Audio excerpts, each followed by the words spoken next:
We are back today with my new favorite vampire, Jonathan Reed. Looking forward to this. Tell you what, we will probably finish off with Infinity Nikki instead of starting with it because I was itching to play this. So, let's jump straight into it, shall we?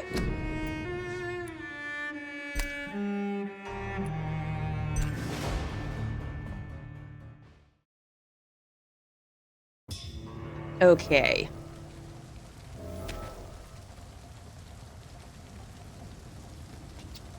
I'm going to go find my... There is, I think. So I currently have it set up where I've got my YouTube, my Twitch chat, then my TikTok one, and then I have the option, the little window for multi-chat, which does YouTube and Twitch. But if I don't separate them, I won't know who's coming through on what, and I don't have the one where it has the little icons. I'm doing this through Stream Elements, the add-on for OBS. And I don't want to fiddle with it too much. But yeah, looking into that would probably be a better idea. Right, there's the hospital. I need to go in there.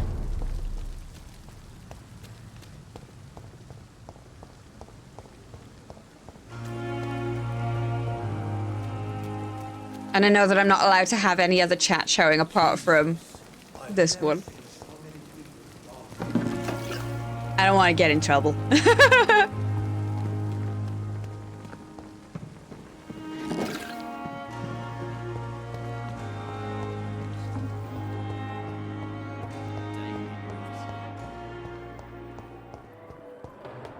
I don't know if I have all of this stuff. Probably not yet. We will see. Alright, where's my desk? There it is. What are we formulating? Not that.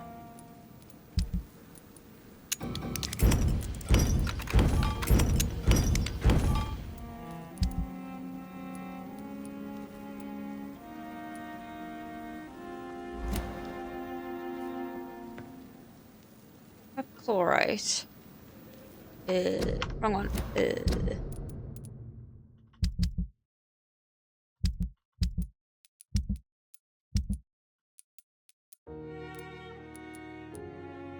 Right, so I have enough of those.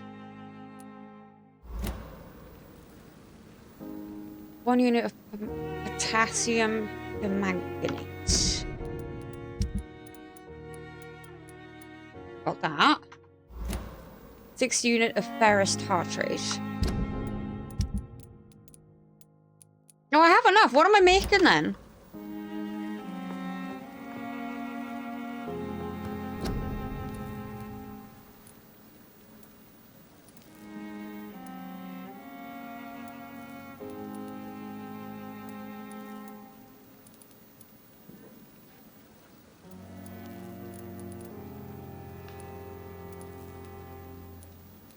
None.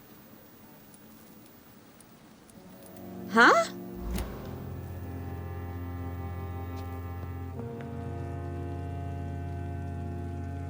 How do the ingredients formulate that?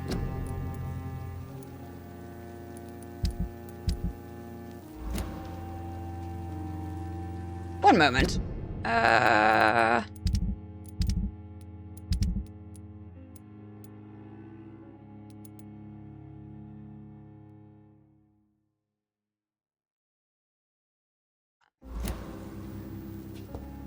Is that not my medical desk? The flower's dying. It Oh. needs water. This might be my this might be my medical desk. Strickland's project could be dangerous. I have a mind to report. You can't him to blame me Dr. for getting Ackroyd. confused.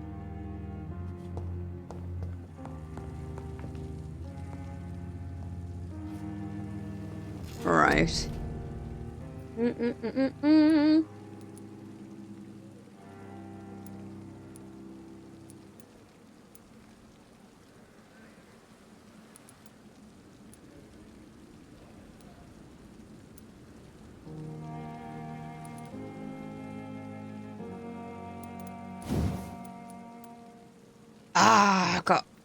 Almost enough for that. I gotta get to level 8. You know what, we will... Oh, there we go. Perfect. Do I have enough? I do not have enough, but I should be close to finally upgrading that.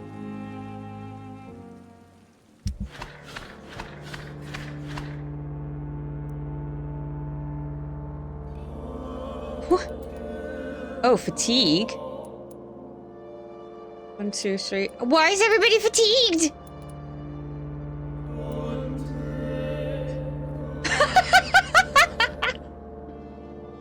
Wait, is that the one I'm thinking of? Hang on, I need to look this up just to make sure that it's what I'm thinking.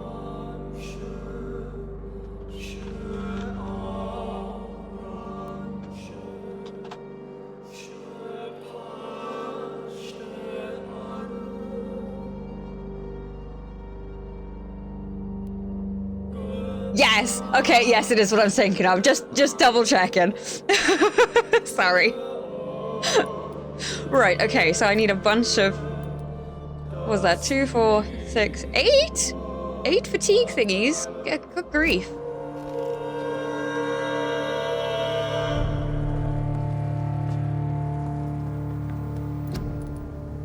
I don't think I can make that much, can I? I might be able to.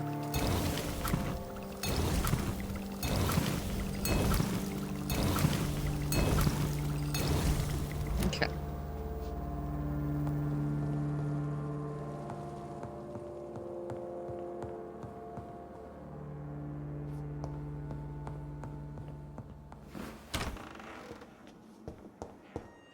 Righty-ho. Ooh, choose what you do about Thoreau Strickland.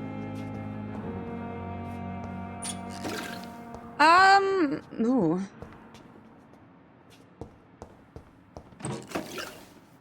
Dario, welcome, so glad you could join us. How you doing? Thank you for your daddy check-in. Mwah. Okay. So, who again? Oh no, why? Okay, so definitely Harvey, Beatrice, Clay. Clay is probably outside still.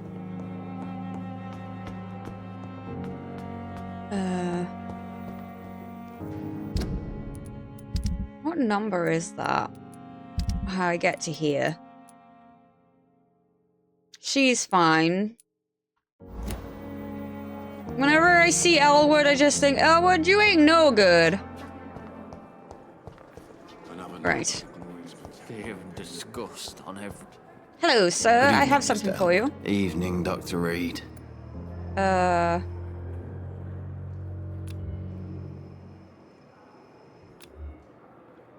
Soldier, do you need assistance? Not really. Oh! I think you caught something. Happy belated Bloody birthday! hospital. I swear I'm dead. Yet smiling Hemblet inside, Dr. happy Reed. CT. As long as you remain here, I will make sure you don't have to worry about your health. Don't think you can do much about it. Damage is done. How close are you to Miss Horcroft? Are you aware that she thinks she is a vampire? To wait for her next That'll nibble do is it. the best reason That'll to do stay it. here. Every time she approaches my bed, she treats me like I something already tasty. asked you A about normal that. person. Aren't you afraid? She may hurt you if the game goes too far. She's quite harmless, I can assure you. Her head's broken inside is all. While I'm busted on the outside. But she's still beautiful. Living proof that there's hope for me. Where were you stationed, sir? Did you serve for long? I really don't want to talk about all this shit. No offense. I was pushing too much. I served in France myself. I just wanted to know what happened to you. You were an officer, weren't you? Then I doubt we fought the same war, sir. No offense. Well, it is kind of important. Goodbye for now, Mr. Elwood. Damn. Simpletons, these nurses. Bred with no respect. Oh, you again.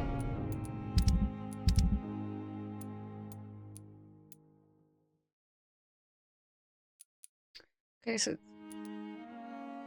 Oh, headache you have. I thought everybody had fatigue! Oh, you have anemia? Oh, God. I mean, that's true. That is true. Huh. Right, okay.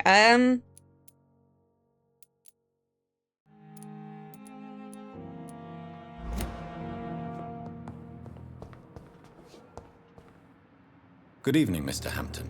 How do you feel? Dr. Reed, is it?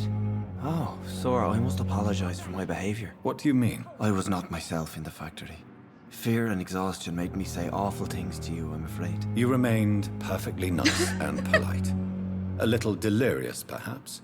But who wouldn't be after enduring an abduction? Thank you, Doctor. That's a relief. I wake up in a Now foreign all I country need in to an do is extreme rest sport and facility return to when my your party's missing knee.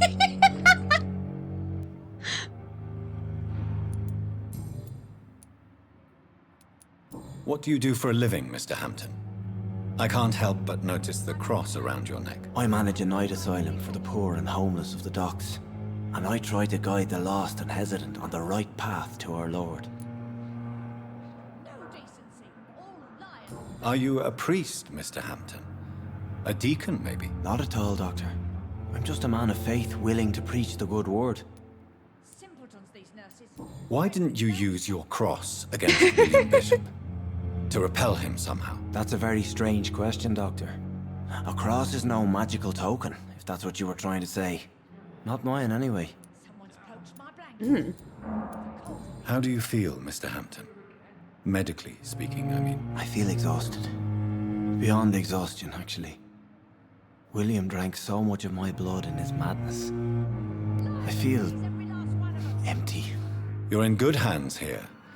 Dr. Swansea is well versed in blood transfusion, and I'm sure he'll take the best care of you. Thank you, sir. I believe all I need That's is why you rest. don't drink on a Sunday. Then I can go back to the people who need me. Or a weekday. Have you made friends since you arrived? Not really, but I recognize Miss Harriet Jones. I knew her when she lived by the docks. That poor woman had such a miserable life. You never came to see her here at Pembroke. Receiving visits when sick can be an important part of the healing process, you know. We're not just bodies. You're preaching to the converted now, Doctor. These nurses. To be truly honest, I thought she was dead. She left the docks many months ago.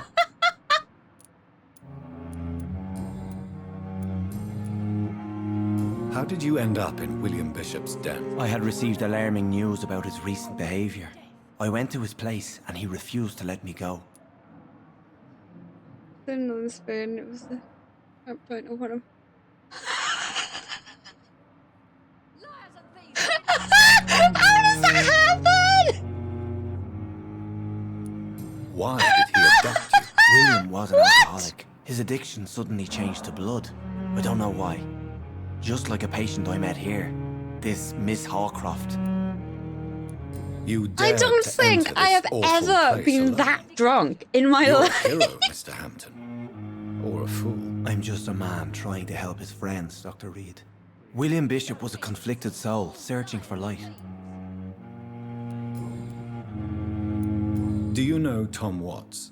The bartender from the Turtle? I mean, I've been in I met him situations before I found where you in the when I've been cabin pretty, Yes, of course. Always the help. pretty goddamn out of it, Without but men like him, corruption and despair would have wiped out the East End long ago. oh god, I think one of the one times I got really, unhealthily smashed was at that hostel in Japan. I will never forget that as long as I live. If only for the fact that that guy somehow, Typhoon, comes in bone dry. And we're all sat there like, how are you dry? Didn't have an umbrella or nothing, but the dude was bone dry. People are still in despair. How could it be otherwise? The authorities have left us all to rot in this contagious nightmare. Pain. No drugs, no advice, nothing. It's a damn shame. Who should I avoid? Oh, in this God, part that of was town, fun. then? No decency. Any particularly I think the evil best- figures? Not really. Yeah, I think the Most best men part of are that just doing was their best. me and Mum were And it's just not like, my habit to typhoon. speak ill of Well, people this I is know. not bad. This is just a bit of rain. This is summer in Wales. Like, we weren't phased at all. And it wasn't until way later that I realised how actually dangerous a typhoon is. I'm like, What oh, is the general okay. situation in the East End docks? I'm The gonna need a situation has full-on always story been tough, time for my with a lot friends of and I get all my tensions between dad the law from gangs there and to the tell my Dockers Trades Union. kids. The Wet Boot Boys are very nervous since they lost their leader. Oh, brilliant. Who leads the gang now? Since Clay Cox went missing, it's his wife Edwina who runs the show, with the assistance of her minion, Booth Digby. He's fine, isn't he? Has the gang been threatening you? Ah, no. I've had this nickname for so long, you know, the sad saint of the East End. No one dares to bug a saint, not even criminals. I need my medication. Goodbye, Mr. Hampton. We'll talk again later. All right. That's Pembroke nowadays. You're fine. Not further your agenda, sir. How long's it going to take to fix me properly? A month? A year? Oh, B is walk and run? Oh, okay.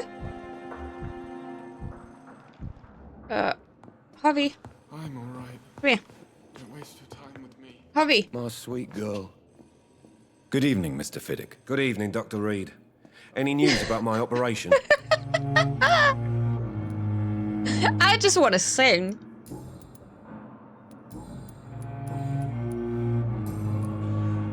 Is there anything else that's bothering you? Can I help in any way? Really? Why has no one else asked me that since I got here? I thought I was in a hospital. Unfortunately, you are not the only person who needs help. And complaining about it won't do you any Jesus good. Christ. Perhaps you're right, Dr. Reed. I'm sure if me missus was still alive, she wouldn't be happy with me going on like this. Goodbye for now, Mr. Fiddick. I'll see you later. My sweet girl Good grief. reads me like a book. I never could keep anything from her. Ah, there she is. Good evening, Doctor. How is my son doing? Do you require medical attention as well, Mrs. Goswick? Do you know you're the only one who's asked me this? No, I don't feel well, actually. Despite what you think about this place, I can tell you with absolute certainty, taking this will help you recover. Well, at least your reputation seems well deserved. Unfortunately, I can't say the same for this hospital. I should laugh, but you brought this on yourself. I'm sorry. I'm alright. I will not let you waste your time with me. Alright, you're healthy. No, I would seriously get something to eat if you can, My sweet girl. Still more coming. and some water. And if you have any effervescent, like paracetamol, vitamin C, that stuff, get it in you. And if nothing else, just some dry toast. If you feel like you get up, Chuck, just some dry toast. You always knew the word to calm the children, Helen. Ooh, I'm not sure. What a blundering idiot. I'm so tired. Ooh. Listen to cover. No! No!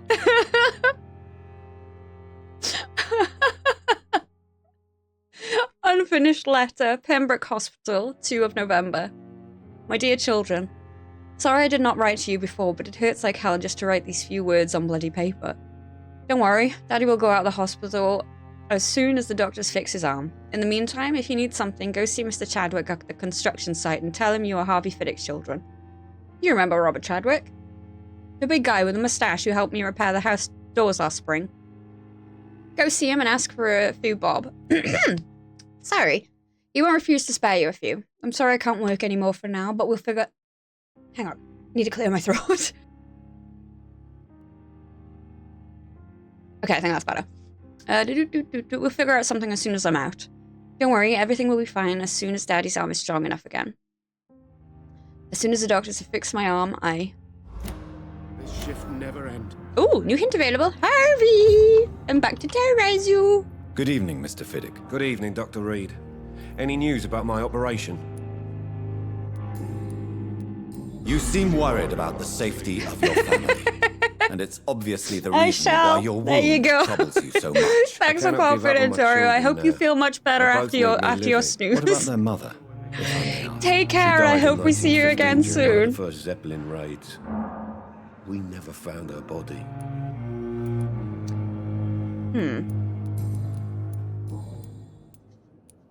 Well, I have. I have Goodbye all for your now, Mr. Fiddick. information. I'll see you later. You always knew the words to calm Okay, the who children down. else did I have? Ah, it's P. So, Rakesh, Chidana. Oh, you have a headache, fatigue, anemia, fatigue. So I need.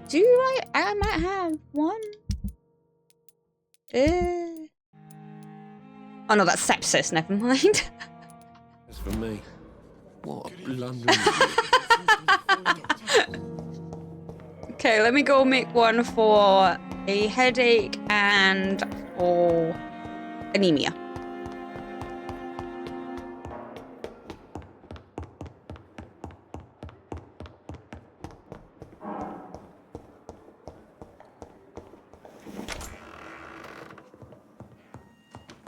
Okay. Doobie cold, bronchitis, anemia. Oh, I don't have one for a headache. Oh. How do I get that then?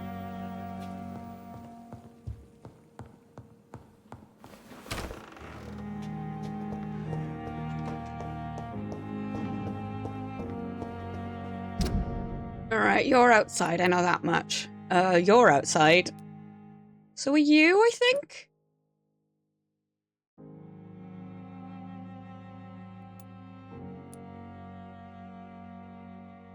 Oh? Prices and stocks of the merchants in this district may have changed. Oh, okay.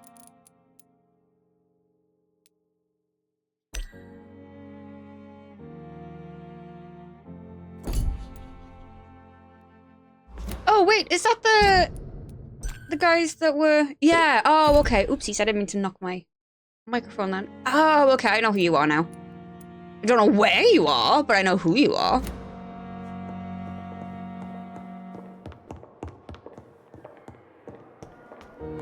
Right.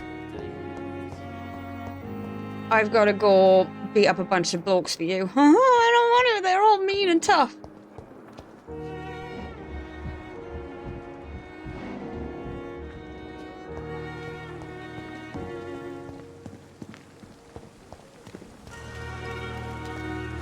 Oh, is that Gwyneth? Yes! I have something for you, miss.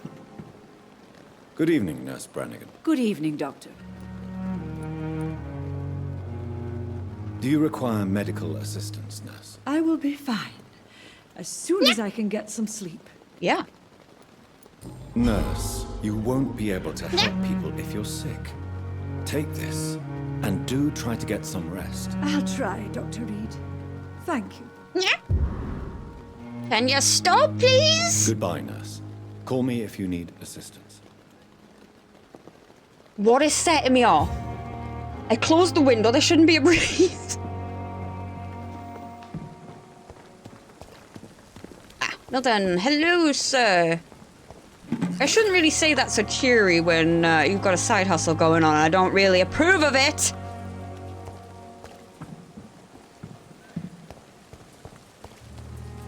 Good evening, Milton. Good evening, Doctor. Still trying to save lives?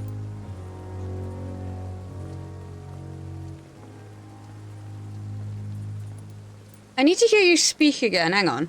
Do you need any medical help, Milton? I'm afraid I do. Like everyone in this hospital. It's a sad state of affairs when even the hospital workers are worried about disease. Our job brings us into contact with all kinds of infections, Milton. There's no I need to shame look in up your being ill your while you're VA because I'm not That's sure if I easy for you to recognize it say. or not. I get the feeling you don't fall sick often. Oh, maybe I Thanks don't. anyway. I'd like He to see sounds a your- little bit like Wise somebody. choice, Dr. Reed. A reliable gun is what everybody needs these days. Right, what do you have?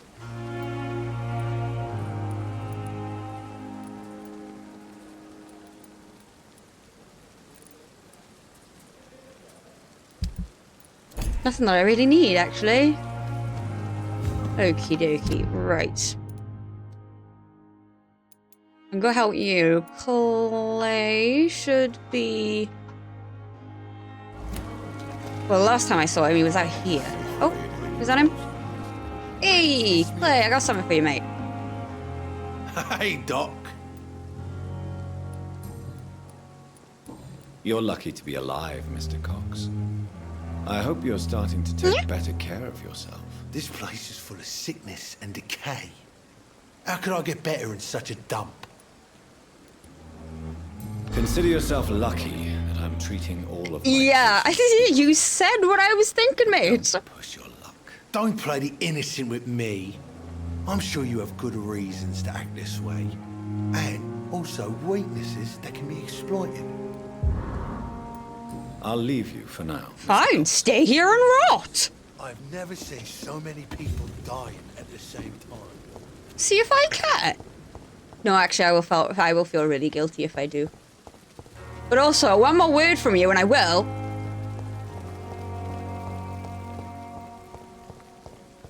Disrespect.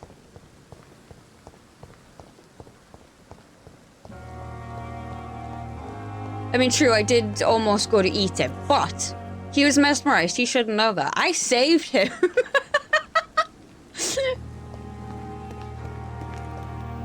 Oh, It's locked, all right. Ooh, opium. Good evening, Dr. Reed. Such a pleasure to see you again.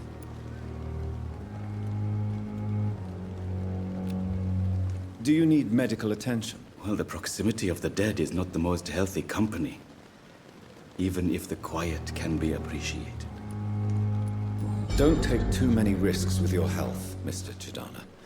None of us are immune to this disease. And that is a good thing. Death and I like disease is a you. constant reminder of our mortality. But you have my thanks, Dr. Reed. Goodbye, Mr. Chidana. It never ceases to amaze me how you, the dead... Right, I think that's everybody I can currently help, because I don't have the treatment for a headache, and I'm not sure where I would get it from. So, The question is, do I dob him in? Or... Where is he? Oh, that might be the... Is that the doctor I haven't met yet, Ackroyd? I'm guessing so. Okay, let's go back At the same time. into the hospital.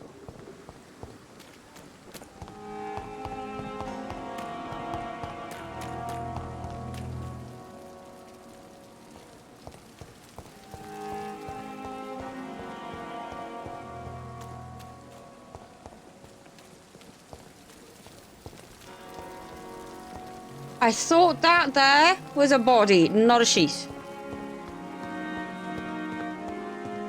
Okay, right.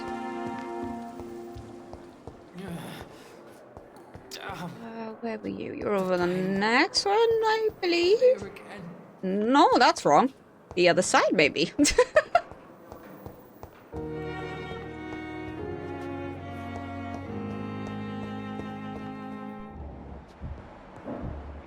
Ha!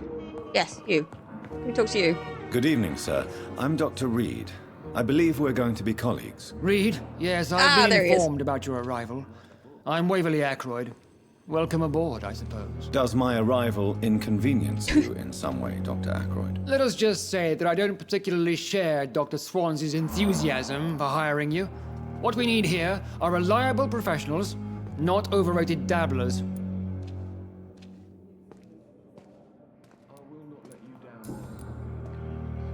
If you have a problem with me, Dr. Ackroyd, please feel free to tell me. Dr. Swansey has imposed your presence on this hospital without asking anyone's advice. the benefit of his position. I was gonna say, is he not the administrator or whatever? He can just do that, right? But I believe this hospital could use all the help it can get. You will agree with that, I'm sure. Oh, Haven't done but anything I have heard untoward. about you, Dr. Reed. Yet? Of course, you can't say the same about me. I've almost since I nibbled on a haven't few wasted people, my but time I'm being courting the good. press.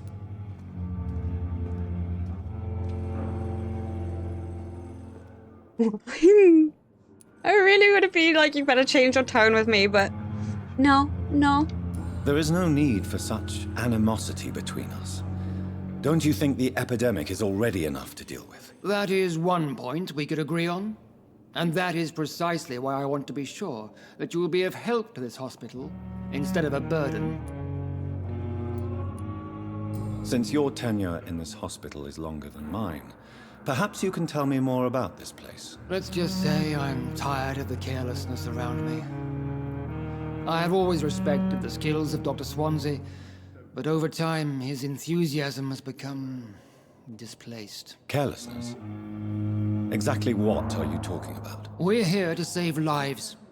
The people who trust us are not volunteering for experimentation. They're here to be healed. I don't intend to run any radical experiments, Doctor. Even if I, as any good practitioner should, express an interest in pushing the boundaries of medical research. Modern medical methods were created through audacity and ego. But there are rules in our line of work, and they're here to protect our patients. Ooh. I don't think I want to dob him in anymore. You've annoyed me. I mean, you're also right, but... Tell me, Waverly, what do you think of Dr. Strickland's enthusiasm for his experimental research? Strickland is playing with his patients' lives for pride and glory. Now that, sir, is unethical. Are you thinking about something in particular? Harvey Fiddick needs delicate surgery. I believe we should stick to the usual procedure, but my young colleague obviously disagrees. Why do you wish to lead this surgery? I strongly believe that Mr. Fiddick should not be butchered to test an unproven procedure. If you are going to lead this surgery, I'm trusting you to assume the consequences of your actions, whatever the result. I'm not the kind of man who Should runs we away not from his ask the responsibilities, patient? Dr. Reed. There is What no he wants need to for you do? be looking over my shoulder. Can we not do that? And are you not afraid that your rivalry with Strickland may be blinding you? Rivalry? I guess you could call it that. But I will never be childish enough to let my personal feelings affect my judgment. I don't believe you.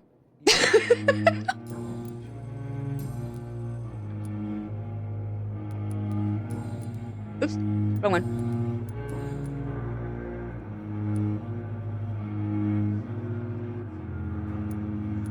I don't know what you've heard about me, but I have already proved my value as a practitioner. I don't question your skills, Dr. Reed, but your motive. Is it money, fame, or are you truly dedicated? And what exactly is that supposed to mean? I served in the war just like you.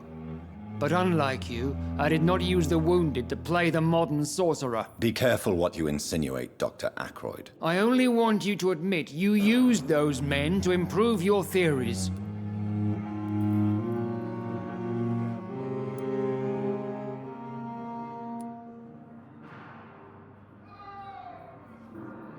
This is a very fine line. Knowledge has always been and will remain our main weapon, and it has always come at a price. And personal initiative. It is not a question of initiative, it is a question of integrity. These men and women have put their faith in us, Dr. Reed. It's a little bit more nuanced than that, though, isn't it? Isn't it? It seems you have bad memories of your military service. I refuse to see this industrial slaughter as scientific progress. War only reveals the worst in men. We can at least agree on something. I was gonna say, finally, we agree on something.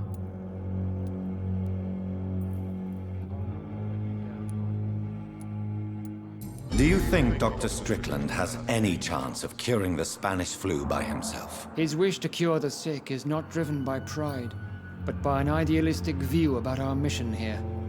Honestly, I don't know which is worse. You consider him a good practitioner, yet you will not report his methods. Strickland may be a rival, but I will not use dirty tricks or regulations to prove him wrong. We are doctors, not politicians.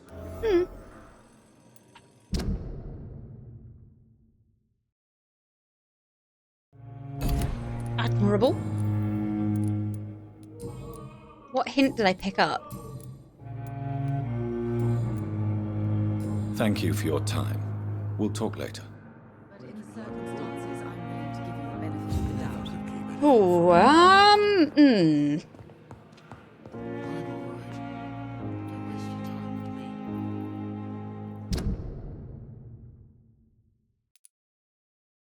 Oh, he's fatigued too. So many deaths. I'm quite busy right now, Dr. Reed. Do you need my assistance? Don't be ridiculous. I'm capable of dealing with this myself. I've just not taken the time to do so. Then you are lucky that I have taken the time to do so. Consider it a gesture of solidarity between professionals. I wish this hospital could have received as much attention from you, Dr. Reed. We do not see you in surgery very often.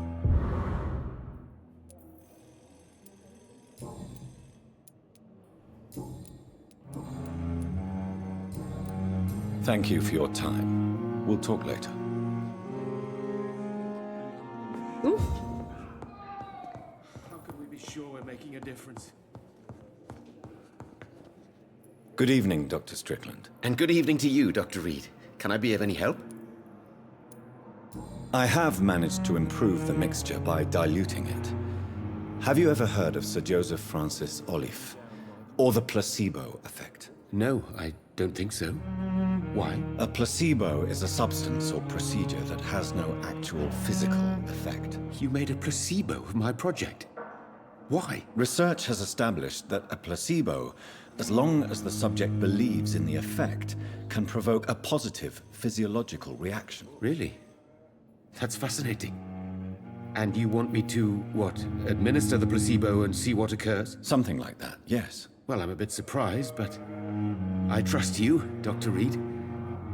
Please take the key to my cabinet and put this placebo there for future use.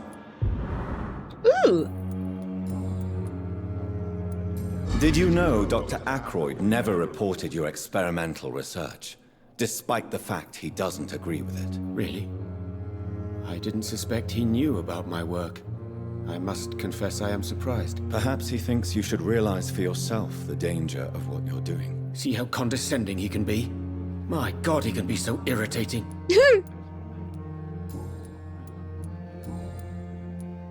What do you think of Dr. Ackroyd's aversion to modern medical methods? It's a shame he's so narrow-minded.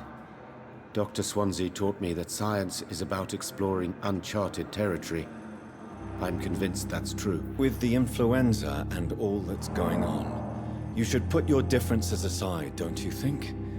Why is it so difficult to work together? I believe that if Dr. Ackroyd had been the one to discover the transfusion process, he would be the first to recommend its use. So you believe it's just a question of jealousy and pride? Dr. Ackroyd is as proud as he is blinded by his obsolete concept of medical science.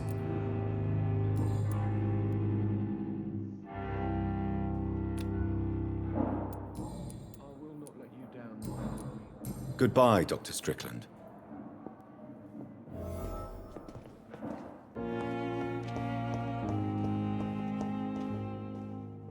Oops.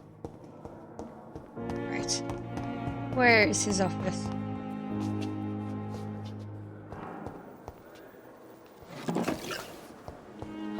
So many deaths.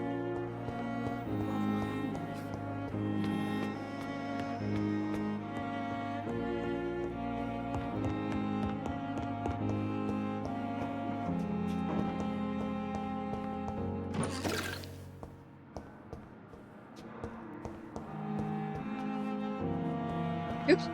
That's a door. Aha. It's locked. Oh.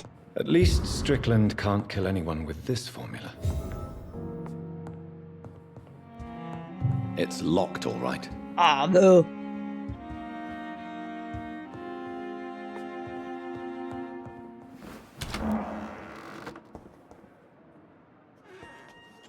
Right then.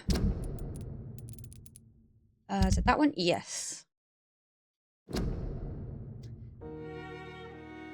I think while we're in this area, I'm gonna have a look. I'm gonna go have a look. Thelma Howcroft is a delusional patient at Pembroke Hospital who is convinced that she is already dead, or undead, and trapped inside a rotting body. Despite her obvious mental issues, the woman claims she is being spied on by some men and women who want to hunt her down because she is a vampire. Is she referring to the Guard of Pruin? Can't take the risk of having these hunters investigate around the hospital. Maybe I should spy on them and protect Thelma Howcroft from these hunters.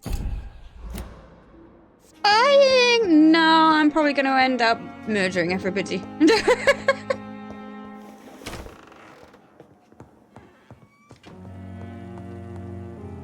But now... Da-da-da!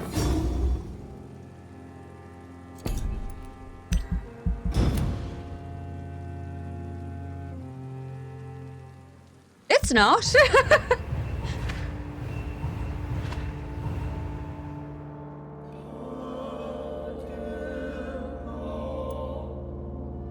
Oh, cold headache. I don't have anything for those, I don't think.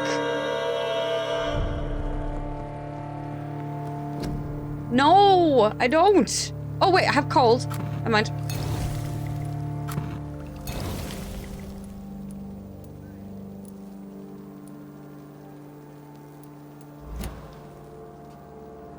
Okay, so who needed it? Pippa and Newt. Oh, I don't know where you went.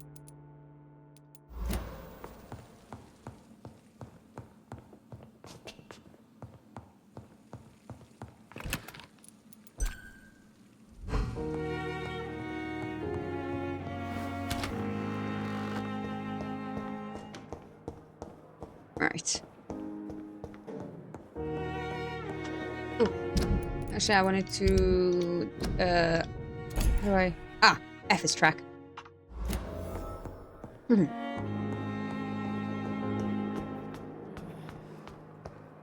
That Pepper? Yes. Good evening, Nurse Hawkins. Good evening, Dr. Reed. Do you need medical help yourself, Nurse? I'm afraid I've contracted some illness, Dr. Reed. Not under my watch, Nurse. Take this. You'll feel better. Thank you, Dr. Reed.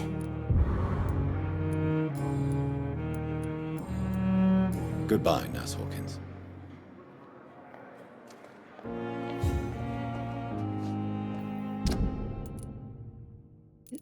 Light. I don't know, are you gonna be in the hospital? I mean... Hampton, Harriet Jones, Selma. Probably in there. Probably there. Ooh, whoops.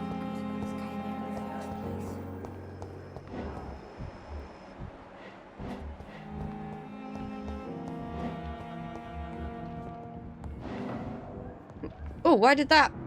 What? That was weird. You always knew the words to calm Oh? the children, Helen. What is that? As for me,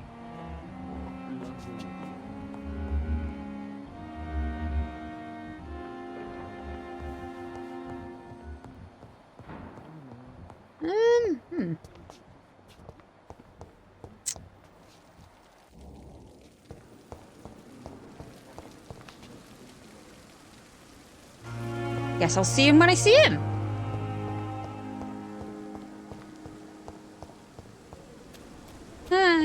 You're on risk. Yay. Oh, serious? Why? Right, B is toggle between. Oh god.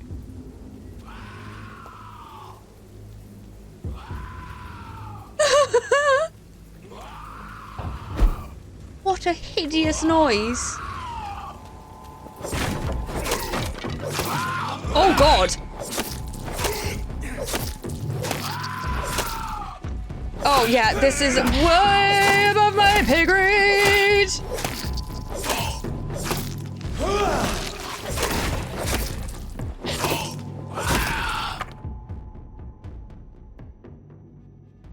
Wet Boot Boys note. Concerning the recruitment of new boys in Whitechapel, I think I found one. Albie. He's as stupid as a stool, but tough. I asked him to prove to me he could get some drugs from the black market and delivered quickly and nicely. Next time we meet, I'll tell him he's accepted as a wet boot boy and he must meet he must now meet the bosses to get his orders. Oh. I see. And do-do-do-do. I will be back when I am a little bit more tough. His 8 levels above me is a little bit too much. Oh.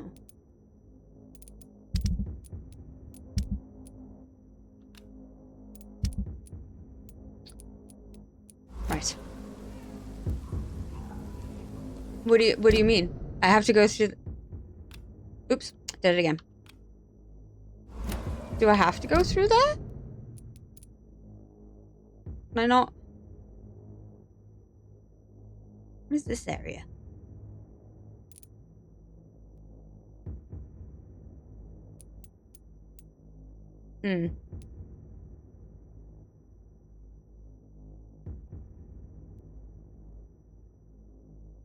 Okay, I'm going to... I don't think I've got much of a choice. I mean, I can go around?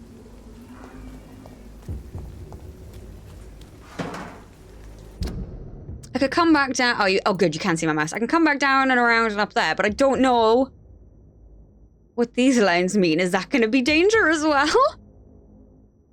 You know what?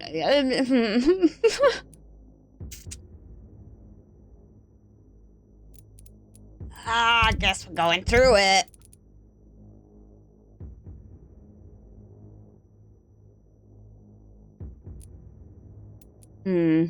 Where are you? Oh, you're... Oh, okay. Well, then where are these guys? There. Oh, well, I guess I'm doing it then.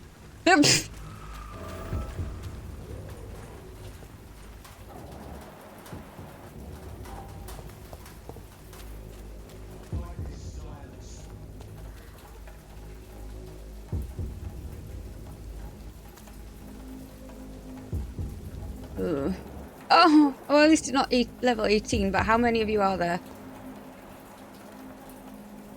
Ooh. You spot one, fire.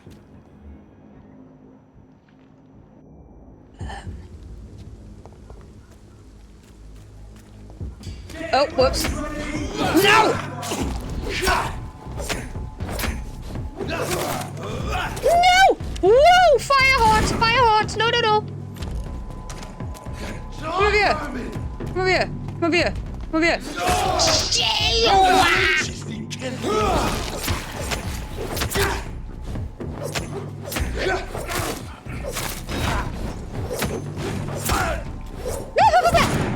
Hey!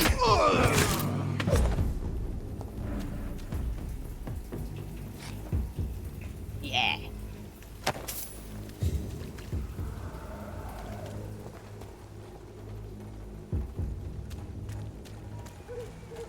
All right, big man.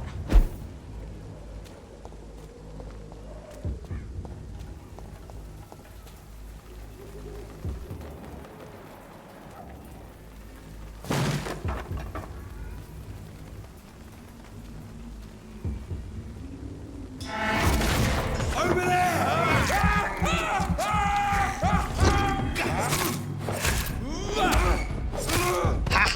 Ha ha ha ha ha! I win.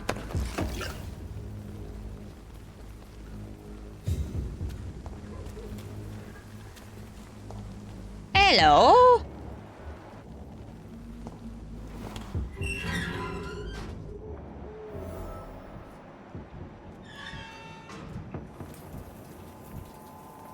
No civilians allowed, sir. Die, vermin!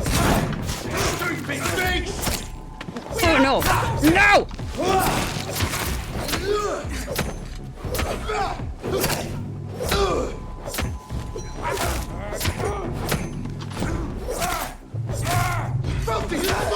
No!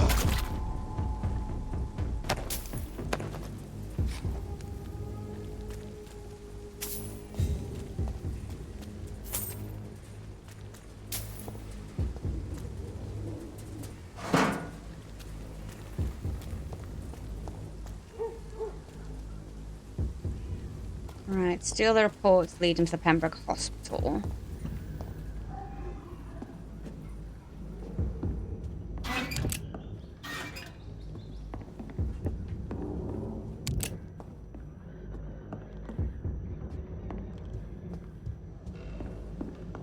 Ooh.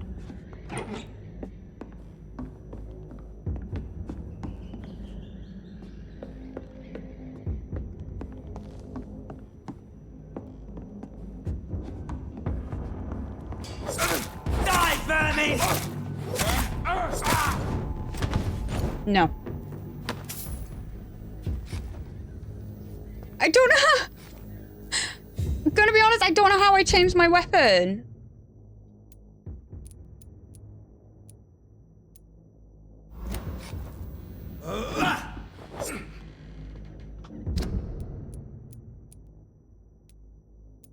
Like, I don't...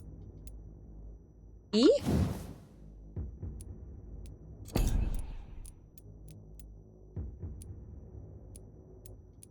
Like, I want to use...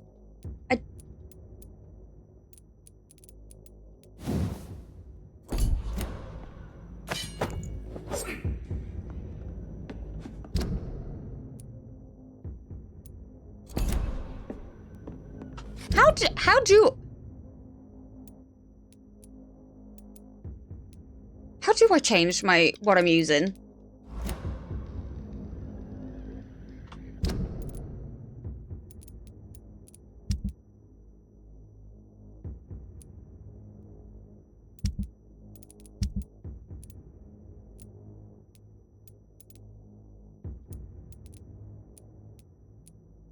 Yeah, I don't actually know how to change what weapon I'm using. I was trying to figure that out yesterday and I couldn't. Report about Pembroke, 2nd November, from Scout Louis Cagney to Mr. Geoffrey McCullum. Object, Pembroke Hospital survey vampire activity. Sir, having observed the Pembroke Hospital for 2 weeks now, and we can confirm vampire activity there. First, we now have proof of the presence of a female leech inside the hospital. The beast is clever. She acts like a mental patient to hide her true unholy condition. I personally sneaked inside the hospital and heard the creature whining about her need for blood since her body is decaying. But it gets worse. The administrator of the Pembroke Hospital is Dr. Swansea. According to our team leader, Amanda Tilton, who died yesterday in a fight against the Scar by the canal, he may be a member of the Brotherhood of St. Paul. If that's true, then there may be something big going on at the Pembroke. Maybe even a nest of vampires. Protected by those bloody traitors of the Stole. We don't know what to do, but we are convinced you better come quickly with reinforcements and heavy gears.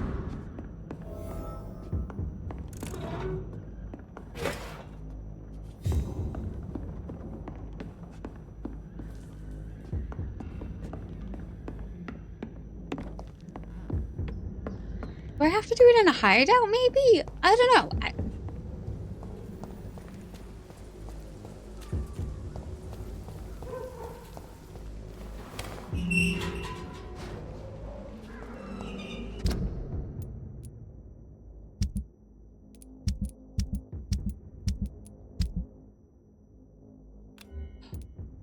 Thank you. Thank you.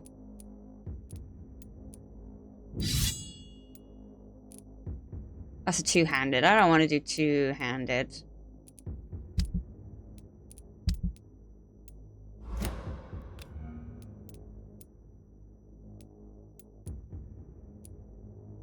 Ooh, blood absorption, actually.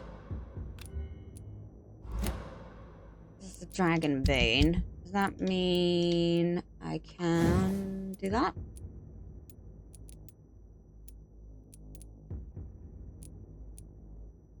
Oh, you can only upgrade it to high. Okay.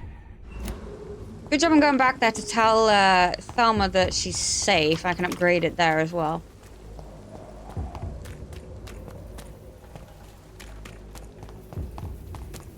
Oh, wait. Missed that.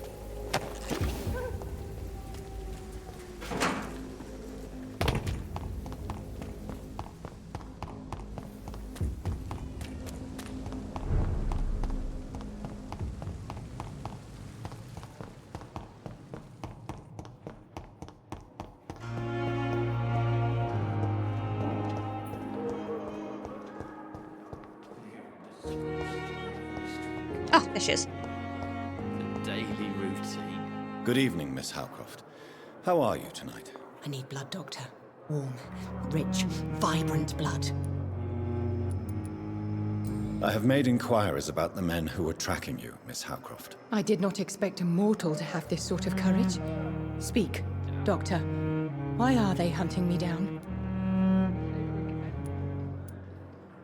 It was a misunderstanding. These hunters were in fact looking for a very different creature, but they mistakenly put their sights on you. I knew it. I have become undone. Those hunters have discovered me, but they don't know what I'm capable of. If you'll accept some advice from a petty mortal, I think you should assume a low profile and just quietly disappear into the shadows. You are right. And you have served me well, mortal. Take this as a reward for your time. Perhaps I will allow you to drink deep of my blood. One day. Thank you. I'll keep that proposition in mind. Tell me, Thelma, what do you really know about vampires? I saw one and he saw me. I watched him hunt and kill.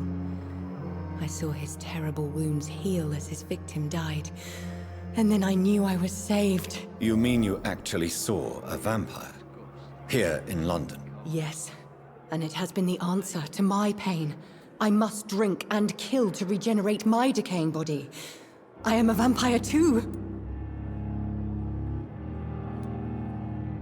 You have no idea what problems your claim could cause if heard by the wrong people, Miss Howcroft. You must stop this nonsense now. Why fear the truth?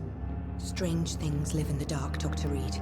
Strange and ancient beings that were here before this island even had a name.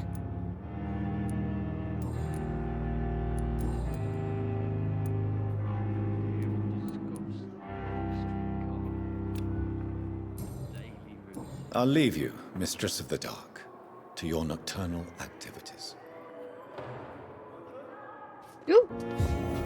Yay! Investigation succeeded. Right, let me go to my workbench.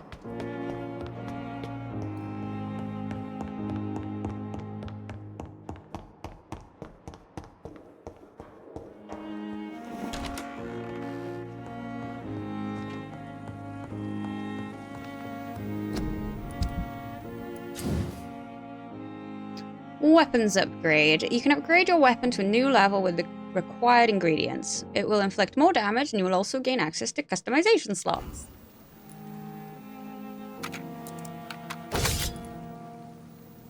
Ooh. Enhanced damage, increased blood absorption. Ooh. Ooh.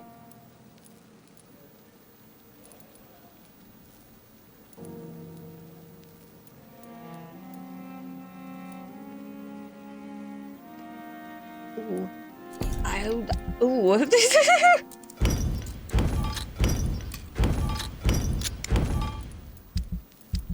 Ooh, what did I have in my offhand? It was you.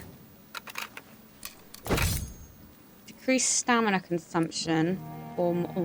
Decreased stamina.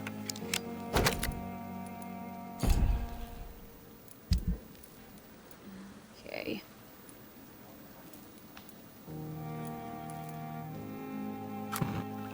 I'll make one of those just because I can, and so I'll have it. Okay, I think I'm good.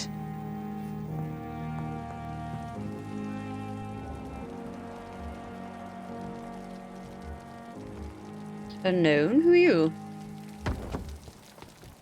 Where'd you go?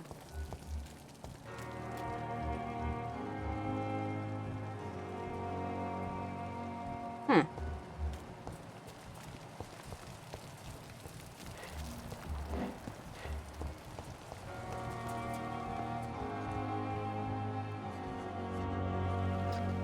Oh dear. Oops, I'll pretend I didn't see that. Right then. To Whitechapel. That's Clay, isn't it? Yeah.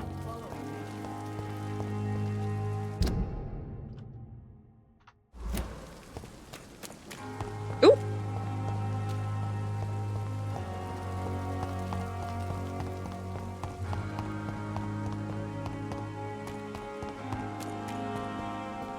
Oh, hello.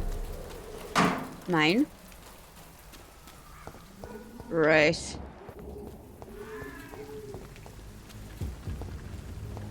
I know there's something up there, isn't there? Yes.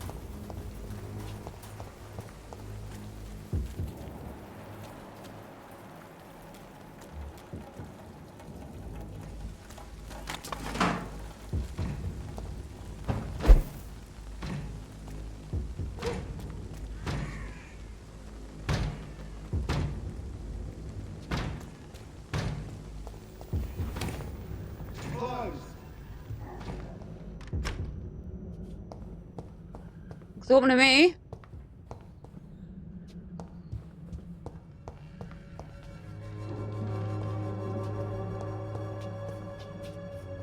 What's in there?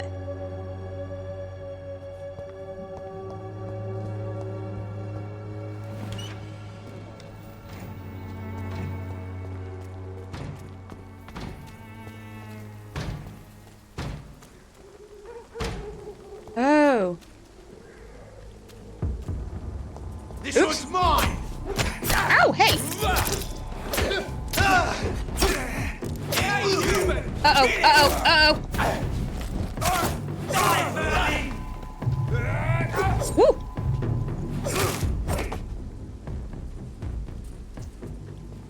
Well, that's much easier.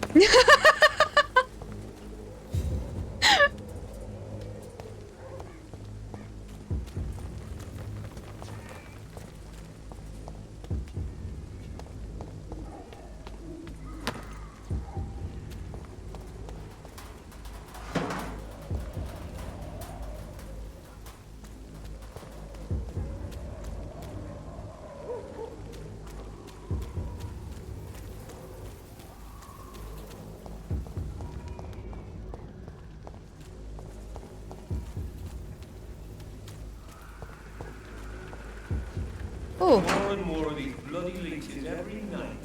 Aye. But the guards recruit more and more every year. Mm. When did you join the guard?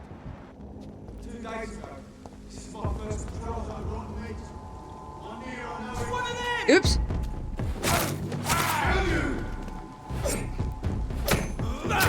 Oh, no, no. What the fuck? Shit, that leech is...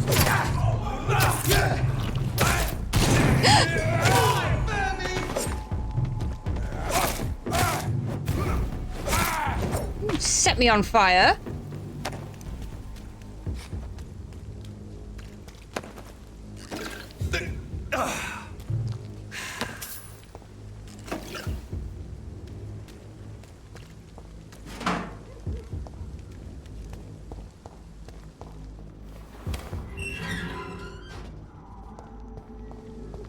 Whitechapel. This neighborhood is linked somehow to the kind Lady Ashbury's blackmail. Okay.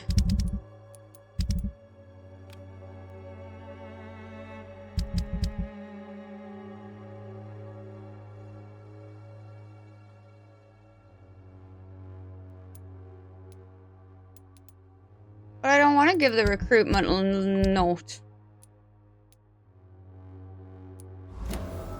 First, let's find this Petrescu fellow.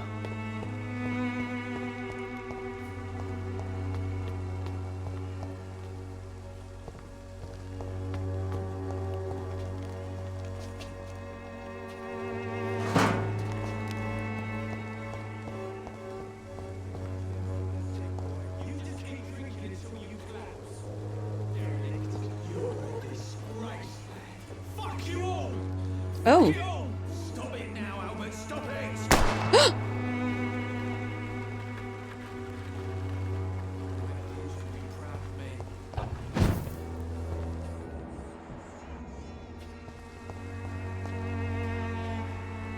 Are you all right? The bastard hit the wall next to me. I don't even know if he meant to miss. If you've been hurt, I can help you. I'm a doctor. Name's Albert. Remember it. Now bugger off. I found the recruiter you were expecting. He's dead, but he carried a note. The Wet Boot Boys have accepted your application. I knew it! I told you I was tough enough. I'll be free soon. Free? You may soon find out that you have simply traded one set of shackles for another. You're all fancy words. None of which Thank you for the concern follow. me. Welcome, welcome. Go worry about someone else. I'm fine and I have a future here. No. What happened? Did you really steal that man's medication? Hey, I didn't do anything. It ain't me. Medication and drugs are a rare commodity in East London. So you picked an easy target, didn't you? Sod off, mister. You ain't got no clue what's going on here. Bastard was a soldier in the war, so now he's got the right to shoot me. Let's go. True. I'm not familiar with this part of town. Perhaps you could help me. I said sod off. Go find yourself another guide.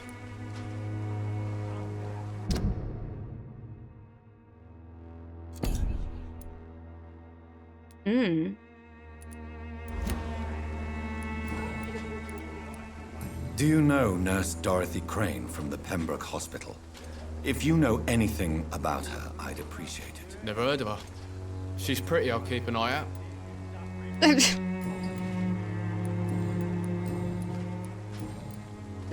Do you need assistance? Please.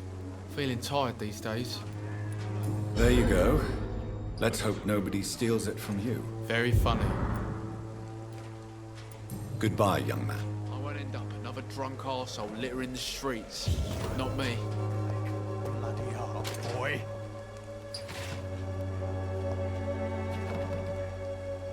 What? Shooting a boy in the middle of the street. Not the best thing to do, wouldn't you say? What? You saw what happened? Who are you? I'm Dr. Reed, and I'd like to ask you a few questions, if you promise me to set your gun aside. No. Look, I'm not a violent man. I'm Benjamin Palmer, doctor. And no one can help me. Not even you.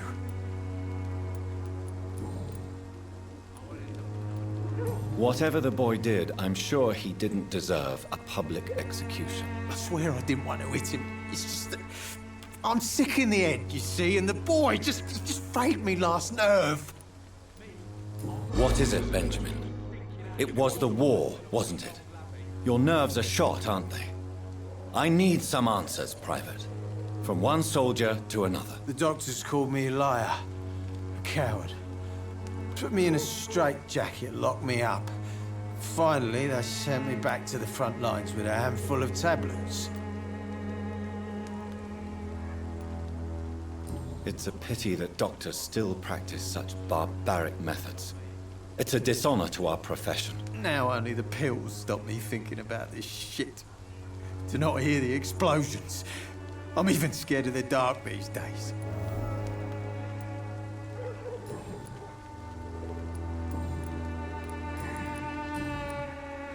What can you tell me about this place? Nothing to say, really. This is where I used to live, and this is where I live now.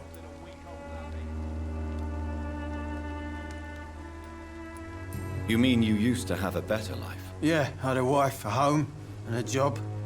I even used to have a name. And now I'm just Ben. Ben the Tramp.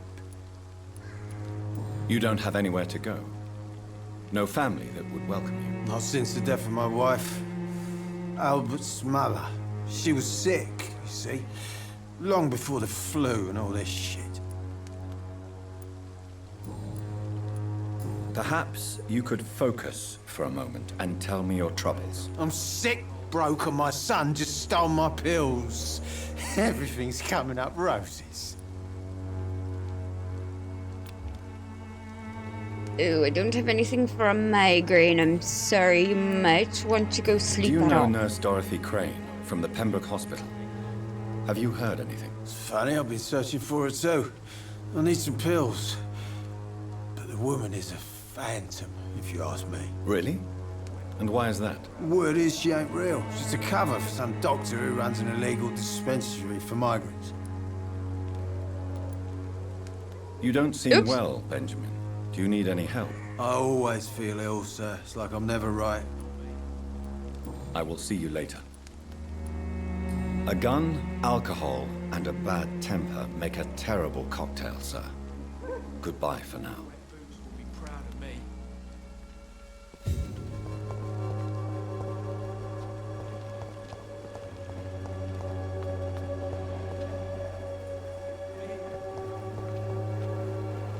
Good evening, miss. Good evening, sir. Are you interested in a miraculous cure for this unknown and deadly epidemic? Actually, I am.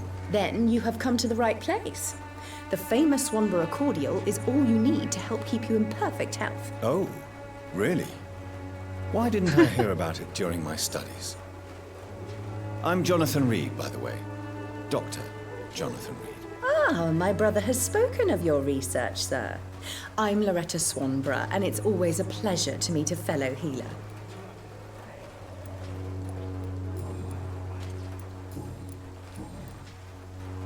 Tell me, who intrigues you most in Whitechapel? The region itself is something to see, but I would say Camellia the mute florist who gives away her flowers.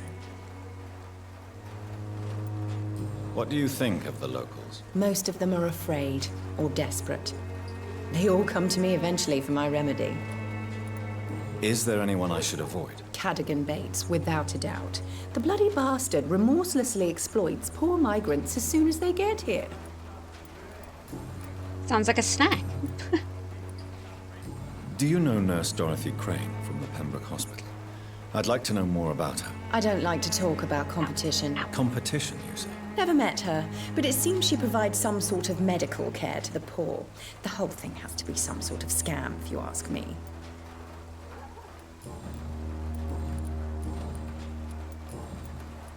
I'd like to see what kind of medicine you're selling.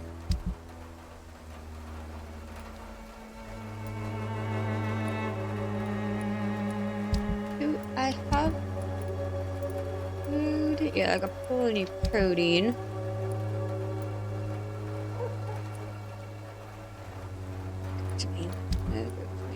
I have that. It's the quinine that I don't have much of. Which you don't have.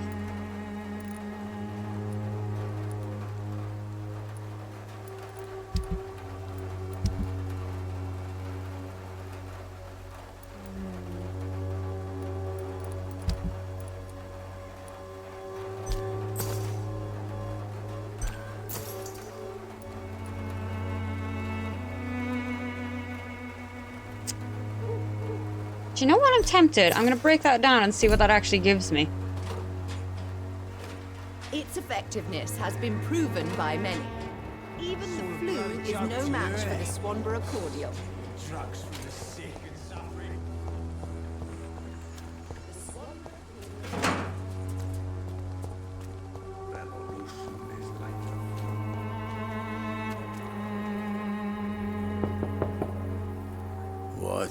What do you want? Leave me alone. Good evening, sir. I'm Dr. Reed. I'm looking for Nurse Dorothy Crane. There is no Dorothy Crane here. Now goodbye. I'm afraid this medical leaflet says the opposite, sir. Really? Well, I'm afraid I'm going to close this door right now. Go bother someone else, Mr. Doctor. To enter that house, I must discover who this man really is. Maybe I could start by observing what he's up to.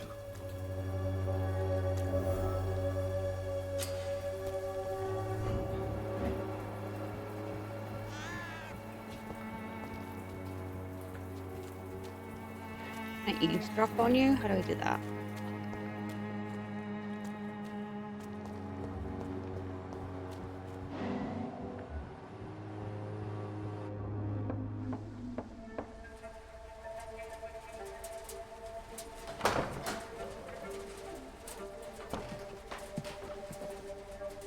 Strange man was at the door with a pass for our medical facility. I refused him entry. Darius, how could you know he didn't need our help?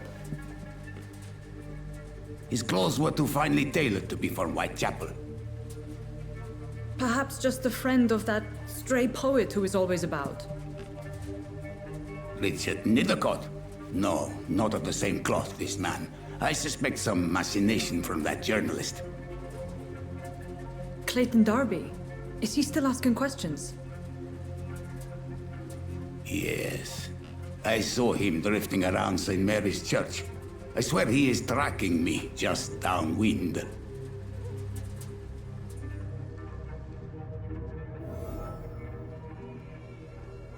I must talk to that journalist or the poet.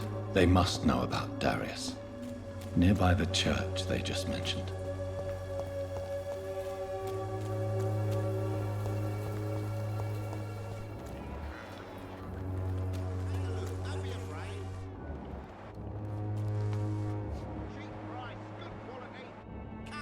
You look like you beat me up. Welcome, sir. Please, take a browse of my wares. I am Dr. Reed. I would like to ask you a few questions, if you don't mind. Doctor? Interesting. I'm Barrett Lewis. Usually I don't have time to waste with talk, but at this hour of the night I can hardly refuse.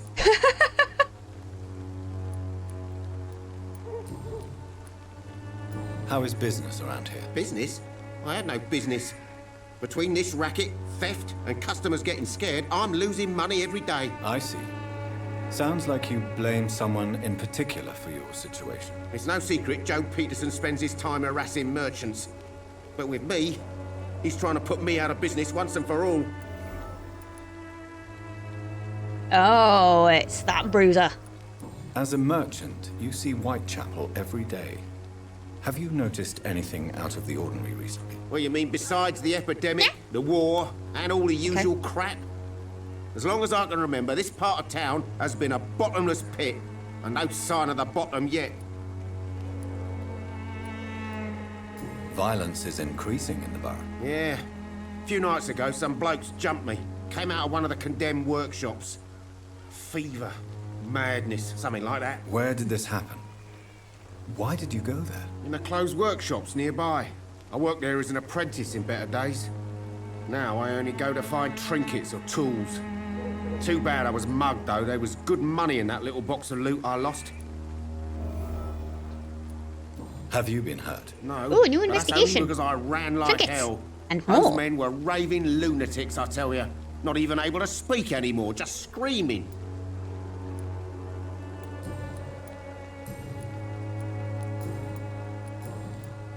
Have you heard of a nurse called Dorothy Crane? Nurse Crane? So the bitch really is a nurse, then? Always thought she was just some crafty foreigner, that one. Yes. Those bloody immigrants should know their place, eh? How dare they do a better job than the lazy natives of this land? Dorothy Crane ain't even a real name. So? Something like Dorothea Craniu. Something like that. Came to England fleeing the war, I was told. That doesn't explain why she irritates you so much. Your precious Nurse Crane gives away medical supplies and prescriptions for free. I offered to sell it for a fair cut, but no. Miss Crane wanted to play the quiet saint.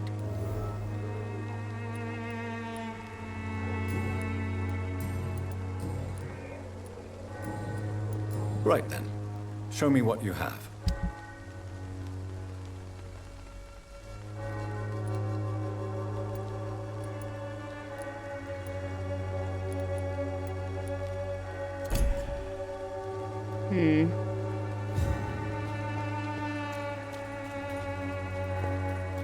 I should never have... Excuse me, sir.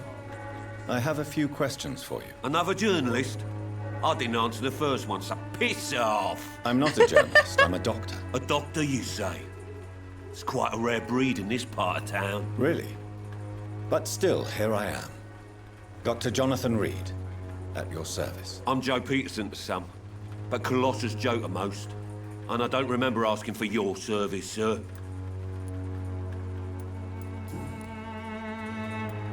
How did you become the local bully everyone is afraid of, Joe? There's no pride in roughing up poor bastards.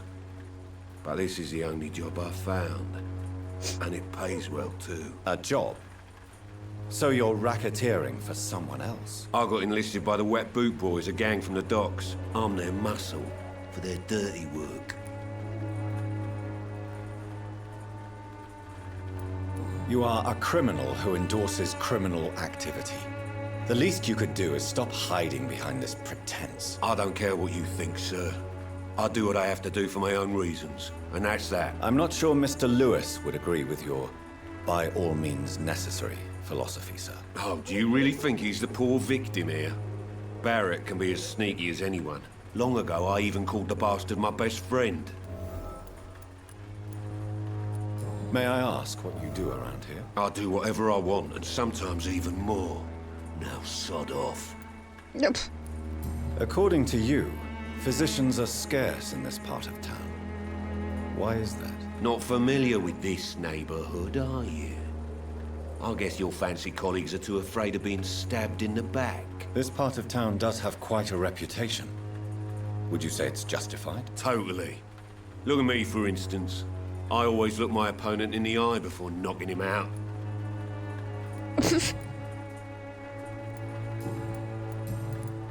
Have you heard of a nurse named Dorothy Crane?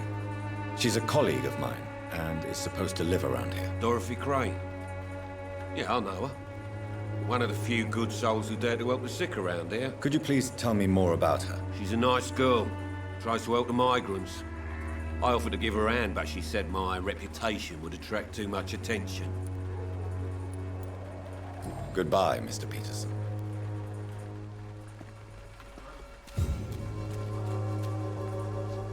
Fancy buying something, sir? You never lose your focus, do you?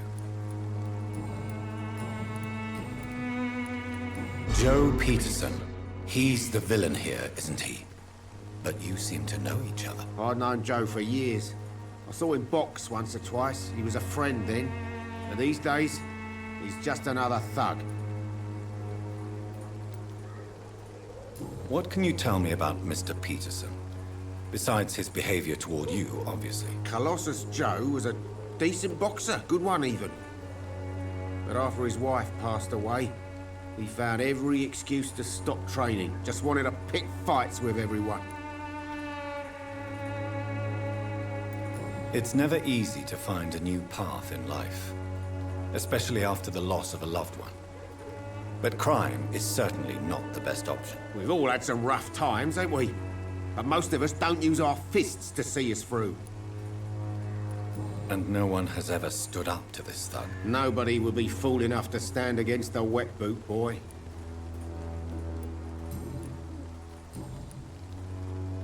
Goodbye for now, Mr. Lewis.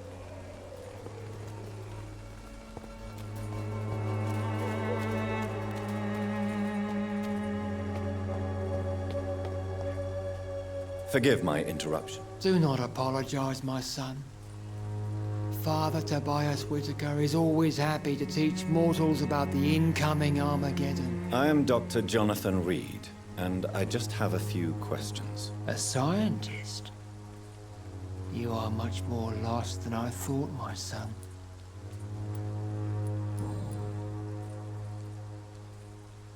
What do you mean when you say that I am more lost than you thought? All scientists are entangled in a world of causes and consequences. And most of them can't see the plain truth. Quite a judgmental opinion, if you ask me. But what do I know? Blinded by science as I am. But you are seeking answers, aren't you? Answers about the Armageddon about to strike the city. Answers about the hidden truth. Well, I suppose I can spare a few minutes listening to your so-called truth. As a doctor, you must be aware of the decimating epidemic. But let me tell you that this so-called Spanish flu is just the beginning of the end. What do you mean? The beast is finally revealing itself, corrupting the flesh and the heart of men. With my own eyes I have seen them, those minions from the abyss. Really? And what would be your answer to this biblical threat? We must fight the disease before this legion outnumbers us. But not with scalpels and microscopes. No. What is left then? Cleansing fire. Tell me, Tobias, what exactly is your plan concerning the cleansing of this city? God will recognize his own. More than once this city has risen from the ashes, hardened and purified by the flames. Purification by fire has proved useful, but where do you stop? Burn the clothes? The buildings? The corpses? Worse? Your lack of faith is predictable. But my task is to convince rational minds like yours to see the light. This is God's will. You're mad and dangerous. You're nothing but a soulless butcher. A small-time Torquemada. The Savonarola of Whitechapel. My son, if you think salvation is a free gift, go listen to the lies of that pompous fool, Joseph. Joseph, a fool? Vicar Larrabee of St. Mary's Church. While he continues preaching his fraudulent redemption, more and more people die in the streets.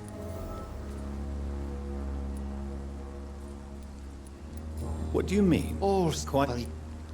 I am. But the answers I seek are based on facts, not superstition. Oh. Have you any friends? Any family left in these terrible times? No. But I have a disciple I see as my son. He is so devoted. I send him to preach the good word in the heart of this corrupted city. Where did you send him? I sent Samuel to the Stonebridge Cemetery, where the pestilence and evil grows night after night.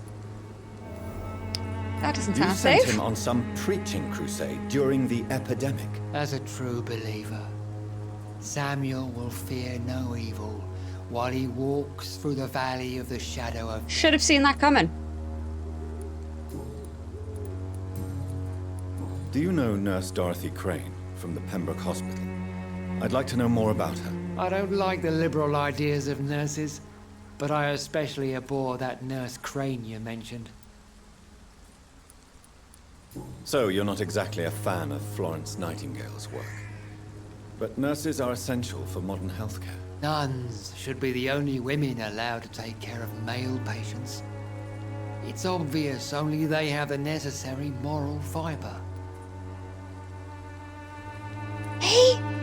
Why do you hate Nurse Crane more than other nurses? Before coming to London, she was a member of the communist resistance in our country. That's what happens when you let a woman get involved in politics.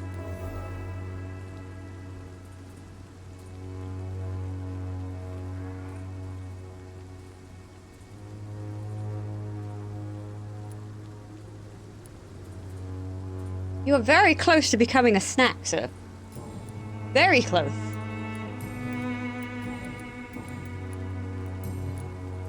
I have heard enough for tonight. Goodbye. If only for the satisfaction, right?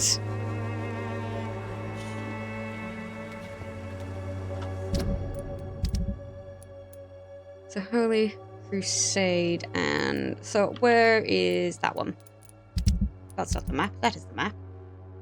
That's there, and this one is all the way over there. I will do the trinkets. Soon the time will come when you will all be judged for your sins. Even now, he judges your words and actions. I want to bite. The wars of men should not be your main concern. Only then will I be satisfied. The disease.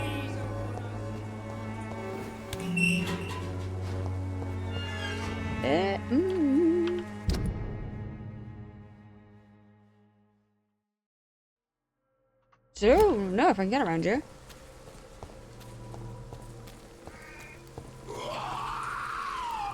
Oh!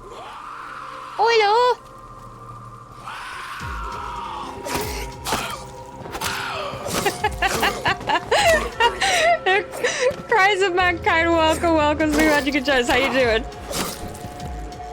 Oh god.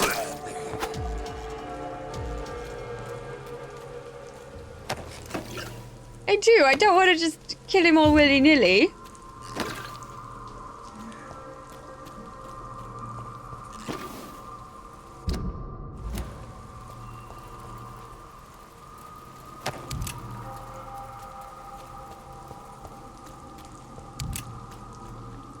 Oh no, I'm sorry. I hope you're able to relax and feel better soon.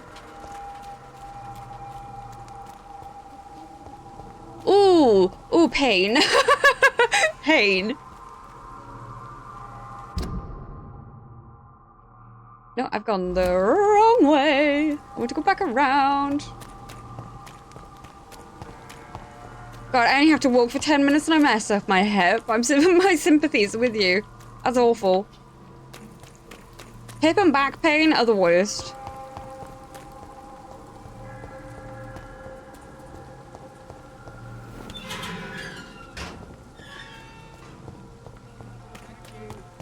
For there is no protection against malevolence and trickery.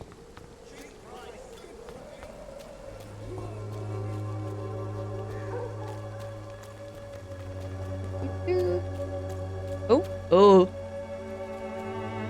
Oh.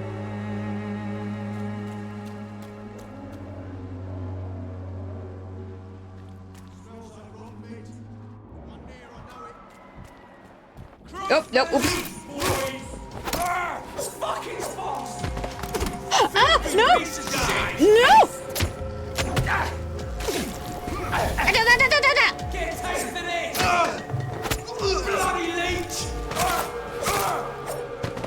Oh, if that's the case, I would recommend not walking that long if you're able to. Oh gosh. My hip joint hurts just thinking about it.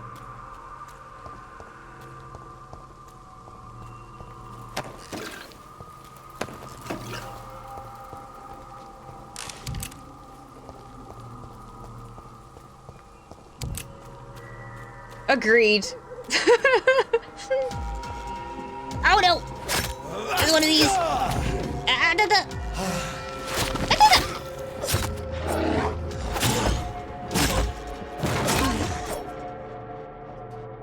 There we go.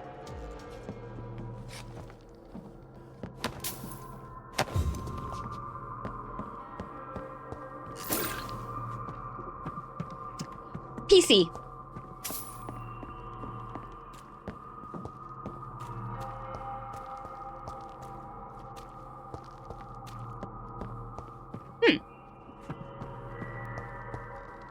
Just a random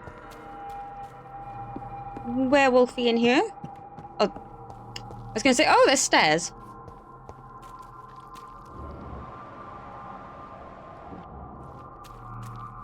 I did not, no. I've pretty much come into this completely blind, and this is only my second time on it.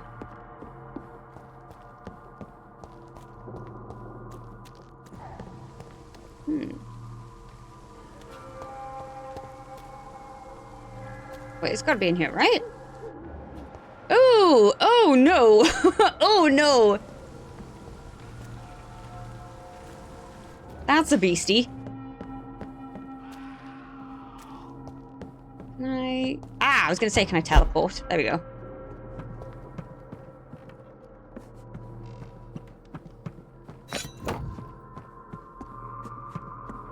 Ooh. Oh, itchy nose.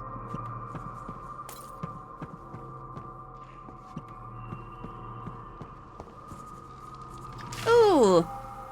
No. I think I have to. Oh, no, I can go this way. Ooh, I'm not sure which is worse. Because you're there.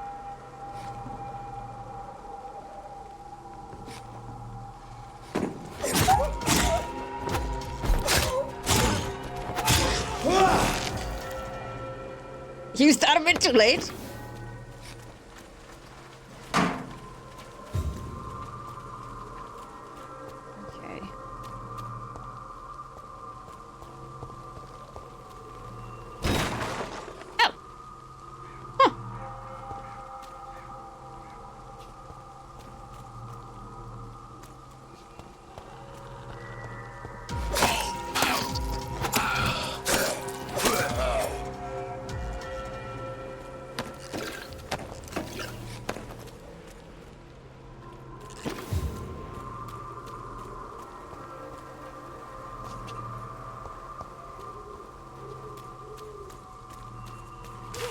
Oh.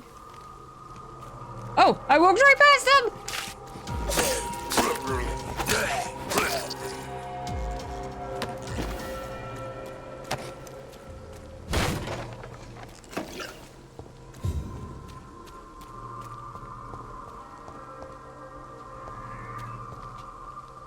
Where's his box then?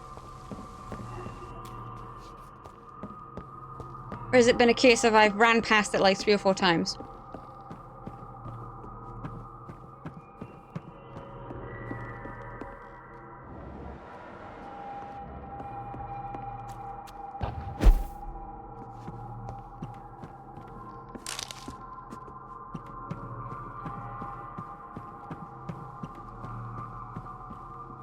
Oh no, I can't search those. Been up there. Hang on a minute. Details. This is the place. Drop his package to escape.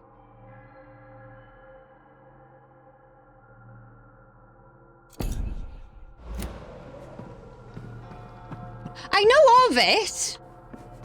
I know of it.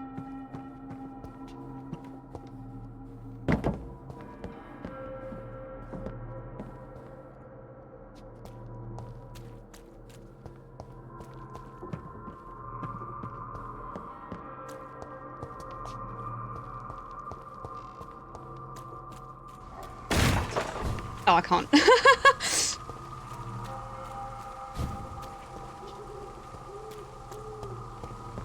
Okay, so we dropped the box. Okay.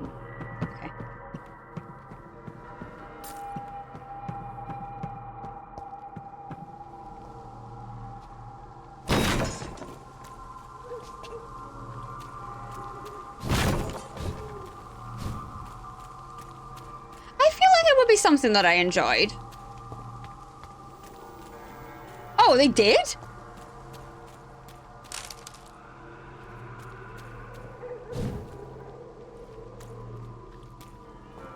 Huh! That's fun.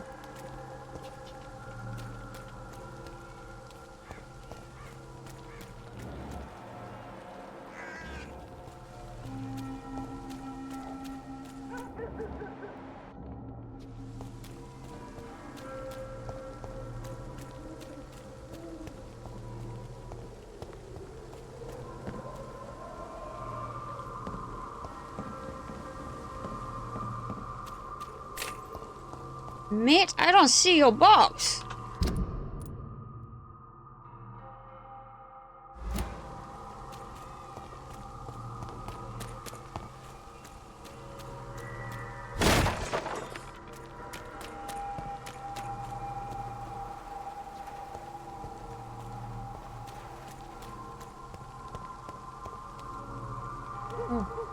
Oh, hang on. I didn't see that. I just jumped straight down. What if I go back in and then... Oh! Can I do that? I get back up? Please?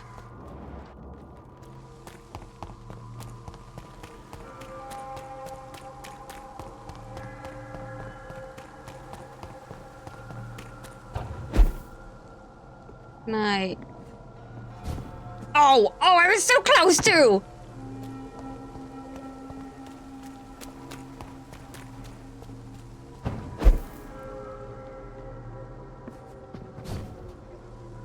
Oh. Oh,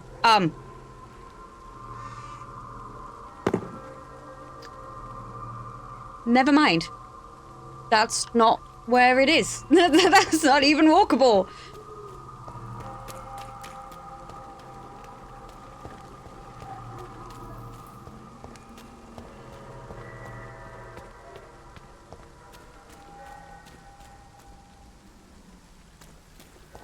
Hmm.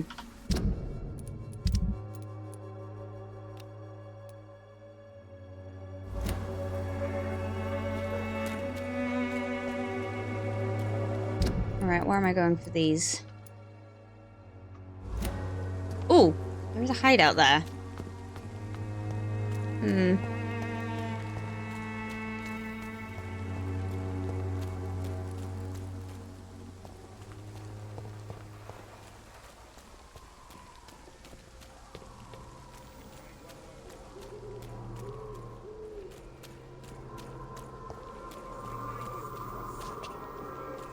Nope.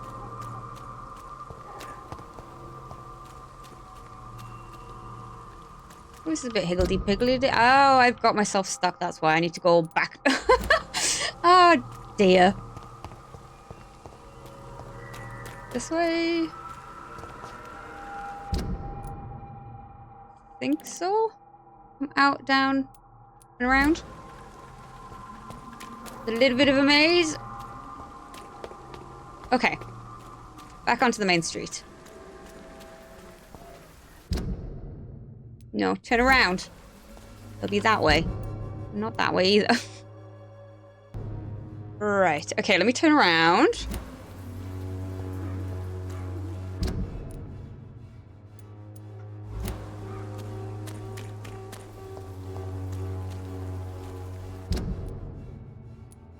Okay, if there's another...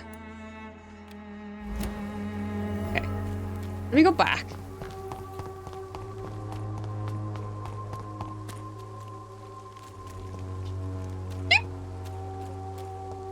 I know it's hard to believe, but it's this.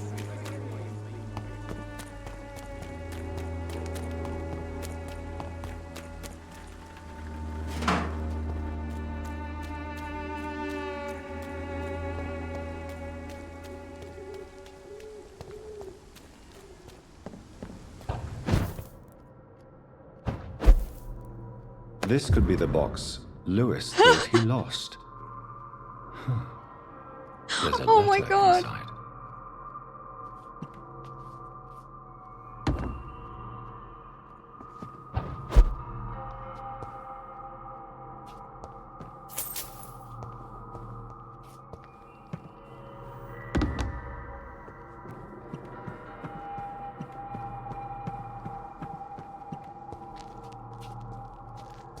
Huh.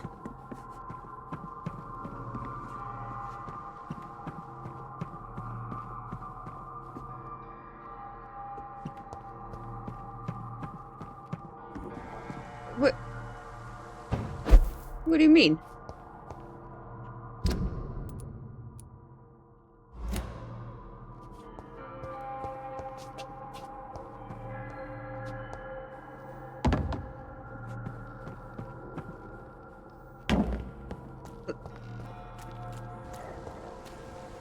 My dude,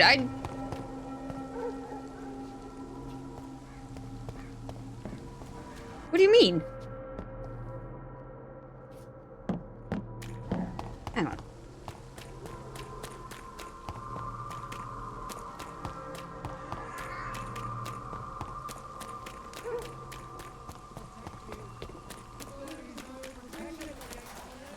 Joe, please, I don't have your money. Come on, Barrett, you know the game. You pay for...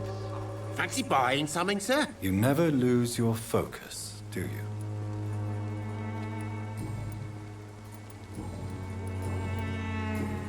Goodbye for now, Mr. Lewis.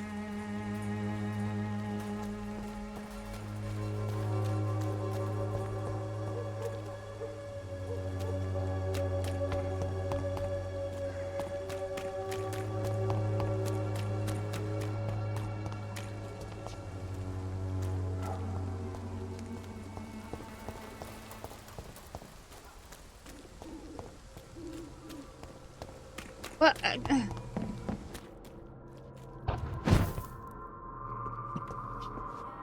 There's nothing. No, there's nothing in there. I can't get in there.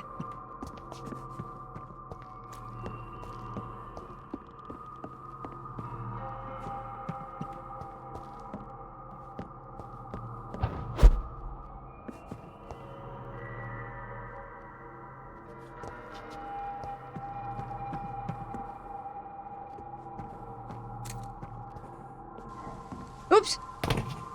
Oh. Is it?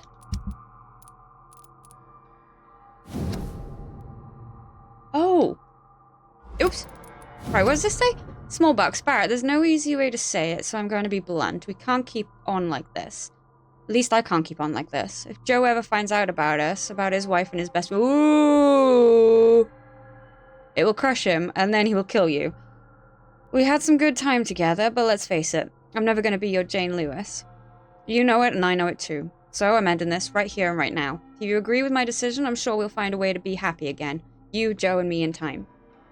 And then the most important part of our story will have been preserved. Until that day, I wish you'd forgive me. Goodbye for now, Jane Peterson.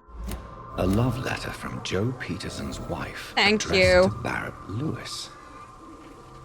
Who should I give it to, I wonder?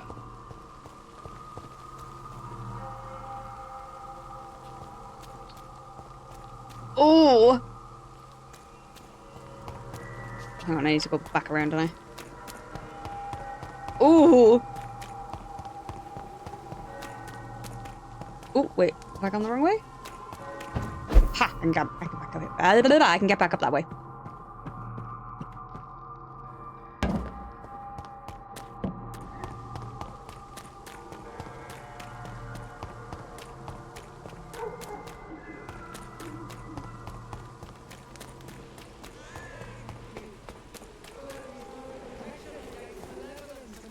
Joe, please, I don't have your money. Come on, Barrett, You again? What do you want this time? I think the documents in this box could be of some interest to you. Really? Where'd you get it? I found it in an abandoned building nearby. I thought you might want to keep these letters. Let me see. Letters about my boy. Thank you, sir. You do not appear surprised or pained by this. Surprised about what? Harry's my son, I'm his father, and that's all there is to know, don't you think? Yes, I suppose you're right. Here's a little something for your trouble. And to remind you to keep your mouth shut about all this. Oh, okay.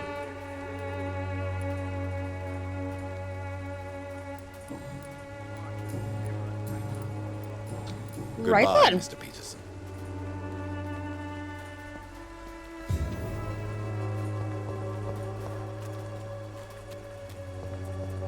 Okay, now it's time to find Richard Nethercott and Clayton Darby.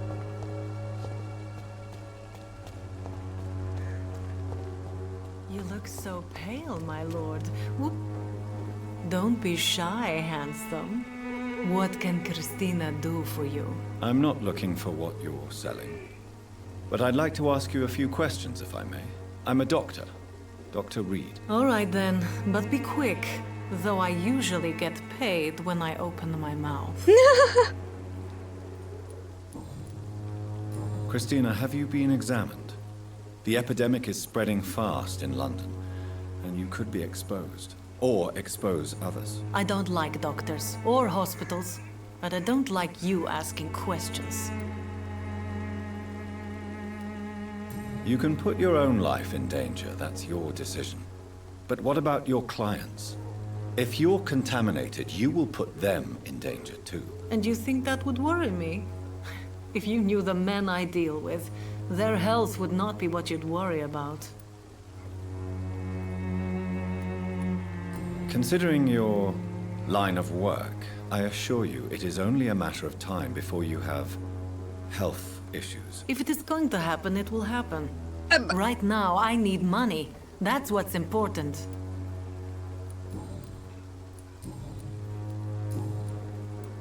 Tell me about yourself. Are you joking with me? People don't usually come to see me for conversation. I have no interest in your work.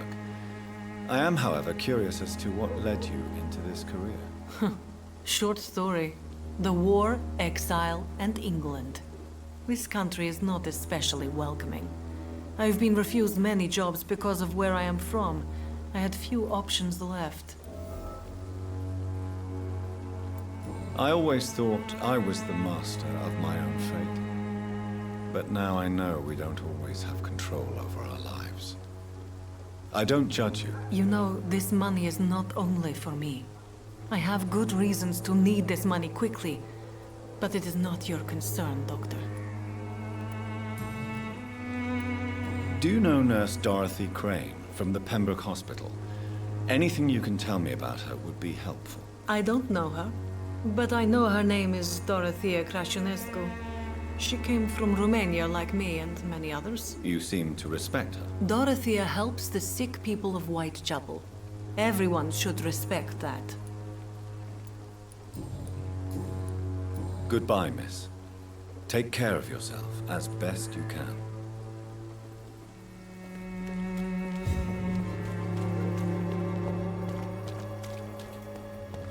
Right. Nope. Didn't mean to go in there.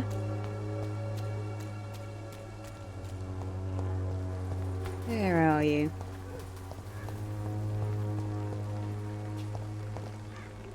Good evening, miss. I'm Dr. Reed. I'd like to ask you a few questions.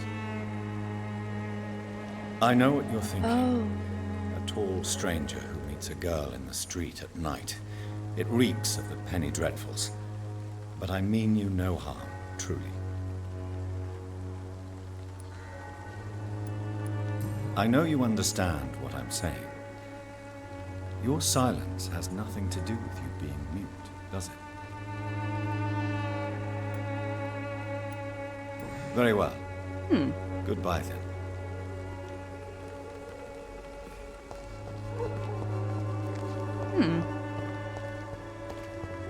It's locked, all right.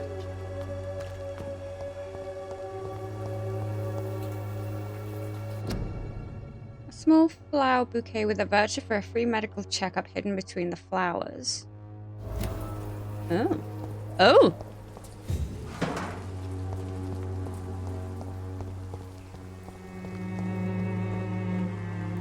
Hello again, miss.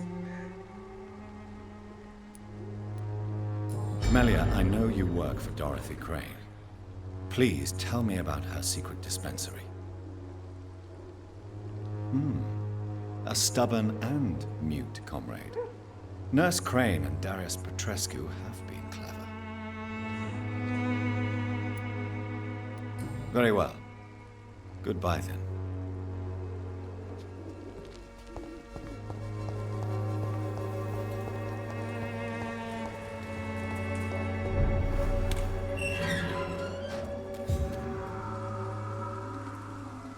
Hang on a minute. No, that's not where I want to go.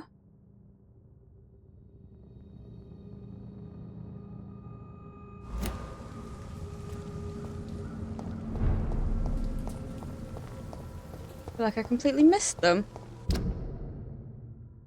I do need to get in there. Okay.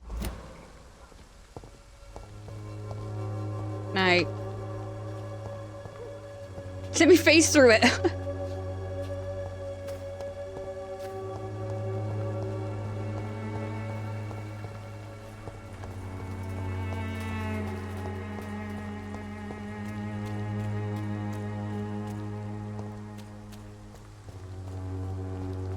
I can't get through there, okay.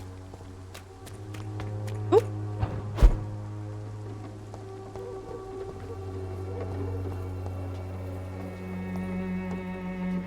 For what was that purpose? Oh, hang on a minute. Can I cannot. Ah. That was worth a shot.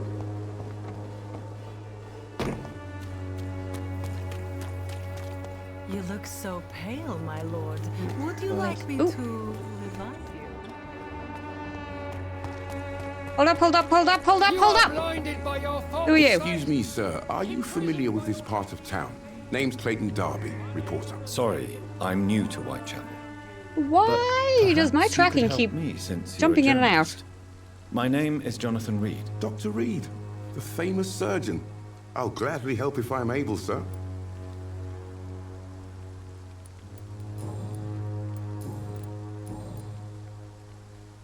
Why are the newspapers keeping silent about the Spanish influenza? It's as though none of you care. There's a war going on. People shouldn't be demoralized by news of deadly diseases. It's a disgrace. People are left to die alone. No one is properly informed of the risks. These are bad times indeed. So much for the glorious British Empire.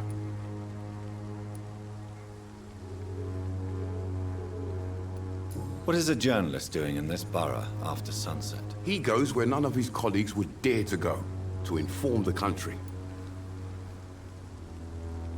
That's quite honorable of you. But is the public interested? Not at all, sir. And that's why I'm an independent journalist, hoping to sell some stories. So you risk your life to reveal the truth. I saw many reporters do the same during the war. Whitechapel is the crucible of so many untold stories and tragedies. I want people to know them. Have you any idea of the danger you face in these streets at night? I've had to run and hide more than once from frenzied mobs incensed by the fever. Do you think the flu is really responsible for this, Doctor?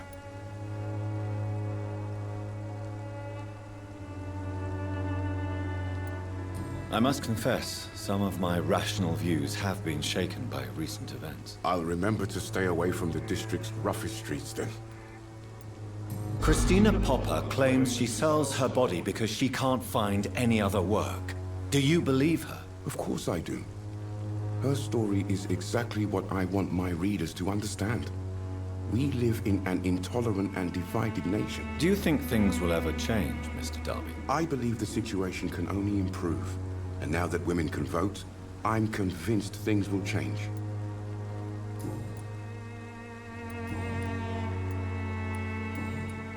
I heard you're investigating an underground medical dispensary in Whitechapel. What do you know about it? Not much, I'm afraid. They are wary of strangers, and I'm not really an acquaintance of theirs. Why do you care? I'm a doctor, Mr. Darby. I care about everything involving public health and this epidemic. Are you sure you're not just concerned about the repercussions that a scandal involving a certain Nurse Crane from the Pembroke Hospital would bring? Without a doubt, you are a damn fine journalist, Mr. Darby. What do you know of her accomplice, a man named Darius? I don't know much about the man. He's very cautious. Never goes out. Doesn't seem to have any friends or family. He never goes out? No. A few days ago, he unexpectedly did. I followed him, but it was just a ruse to keep me away from his house. Really? How do you know? He went to the nearest mailbox, but just before posting his letter, he ripped it up and threw it away. He has no relatives at all? No. Except for that strange man, a poet named Richard Nithercott, who sometimes comes by. Darius would never let him in. Where can I find this Mr. Nithercott? He spends most of his time lurking around Whitechapel, talking to himself or declaring verses. These days, you can usually find him behind the church. Goodbye, Mr. Darby. Farewell.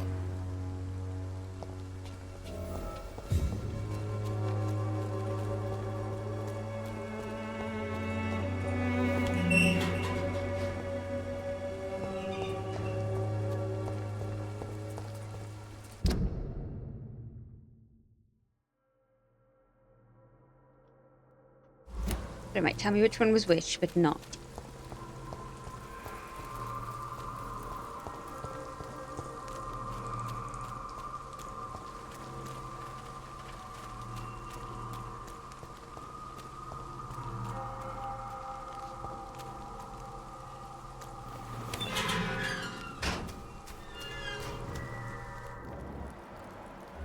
Aha! Good evening, sir. I'm Dr. Reed. I would like to ask you a few questions. Please be my guest. Although I may not be the best informant regarding this part of town, my words speak about that which the eyes cannot see. Really? Are you an artist of some kind? I'm a poet, sir.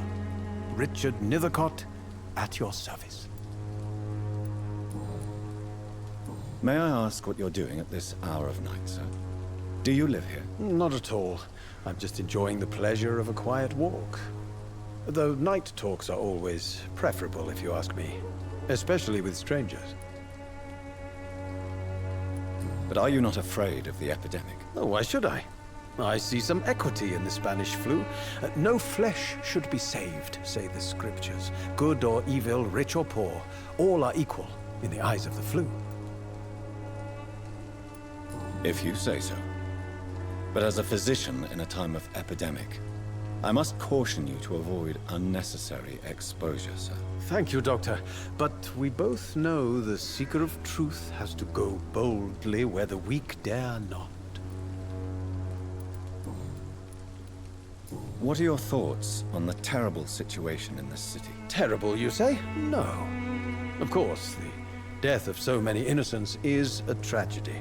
But the scourge has not been all bad for the city. Oh, no, sir. What are you talking about? Do you remember London before the flu? Noisy, cacophonic, quiet nowhere to be found. And now, listen to this oddly peaceful silence. Peaceful? That's quite an unusual way to speak about the epidemic. And very inappropriate, I must say. Most people fail to understand my perspective. I don't blame them. But how could I call myself a poet if I veiled my feelings? Are you aware that your life could be in danger in this part of town? But this is where I must be to feel the real beat of the city. I had to come, see it for myself, alone.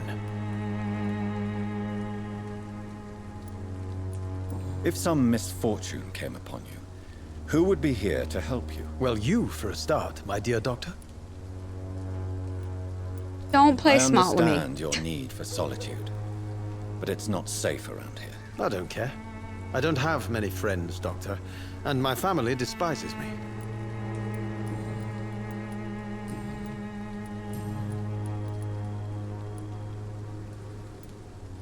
Tell me, Mr. Nethercott, why seek inspiration in Whitechapel?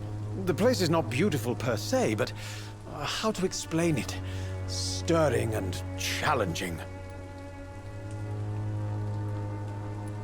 In what way, exactly? The struggle by gaslight, the barren smiles and the arid hunger under the rain.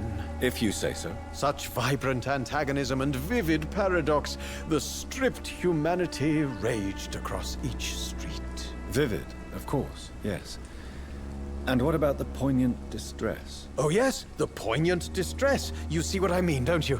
That's what I want to write about, and that's what Whitechapel is made of. Do you not think it a little morbid? On the contrary, sir. Whitechapel is full of life, full of beauty.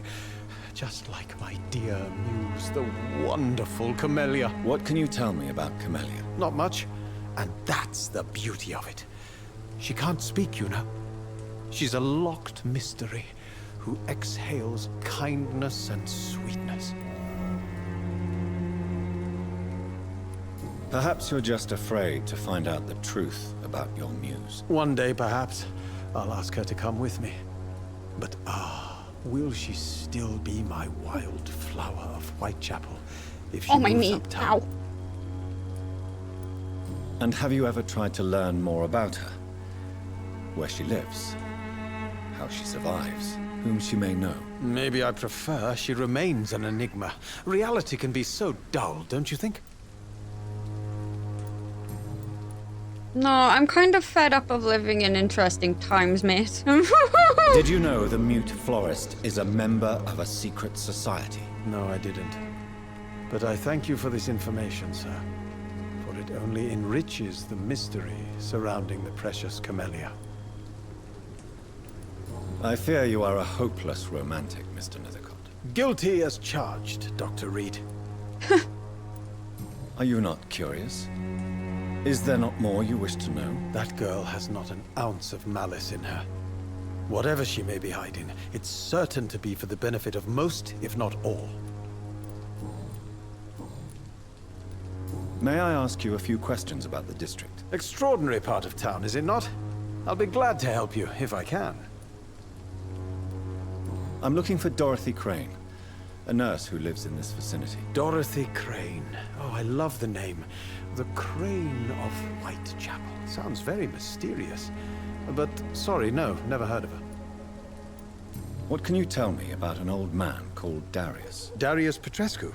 Yes, I know him. At first, I thought he was only a small publisher.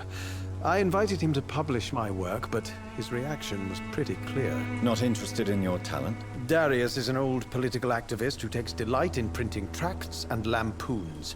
Those communist activities only require mediocre writing skills. I'll leave you alone, sir. Alright, the mailbox. Ooh, after I have looted all these.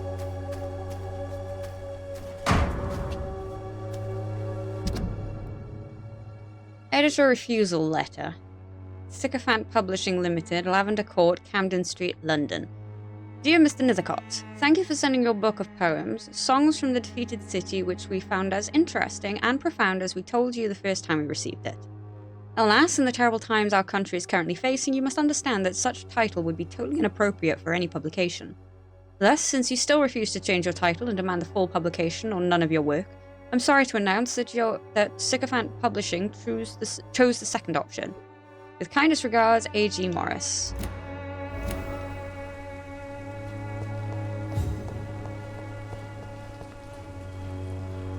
Good evening, Mr. Nethercott. And good evening to you too, my good sir. Can I be of any help?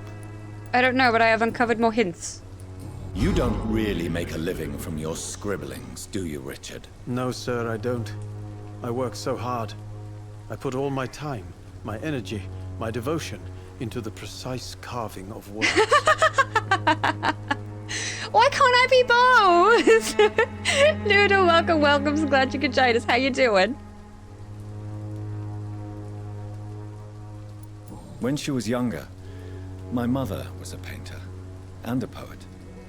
She told me many times how poor her artist friends were and how she helped them. My parents pay for my rent, my food, and my clothes.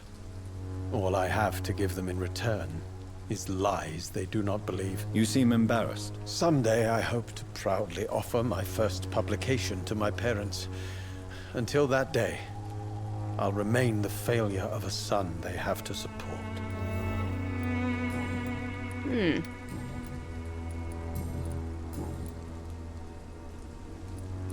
I'll leave you alone, sir. Oops. Right.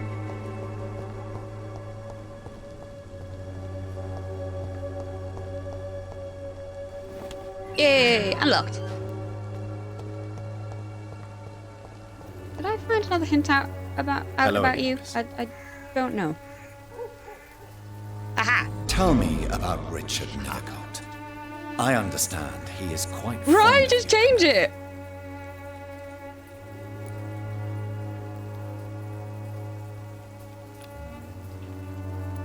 Very well. Goodbye then.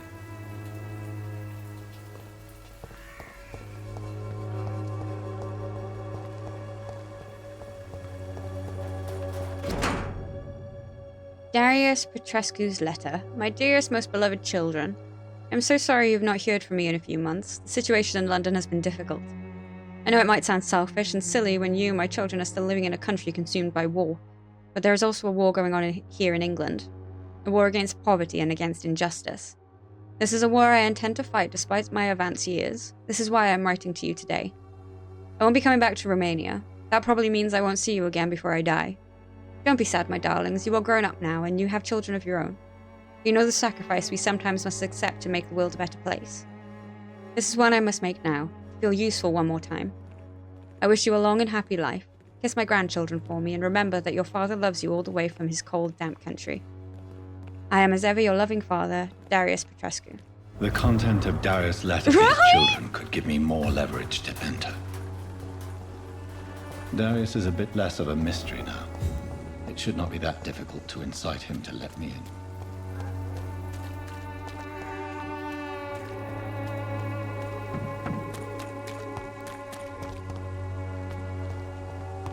I'm cheap.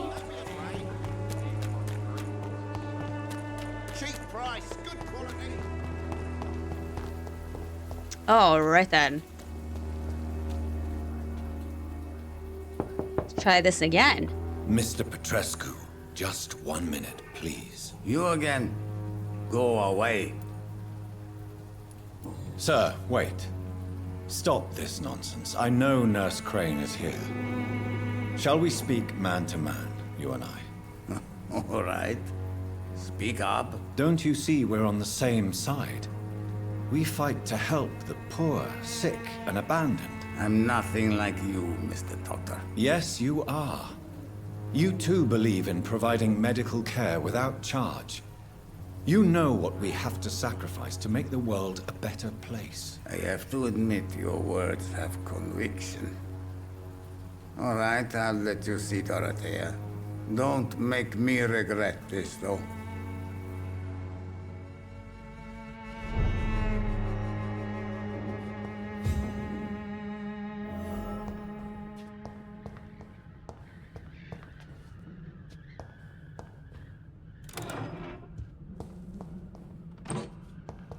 Don't mind me.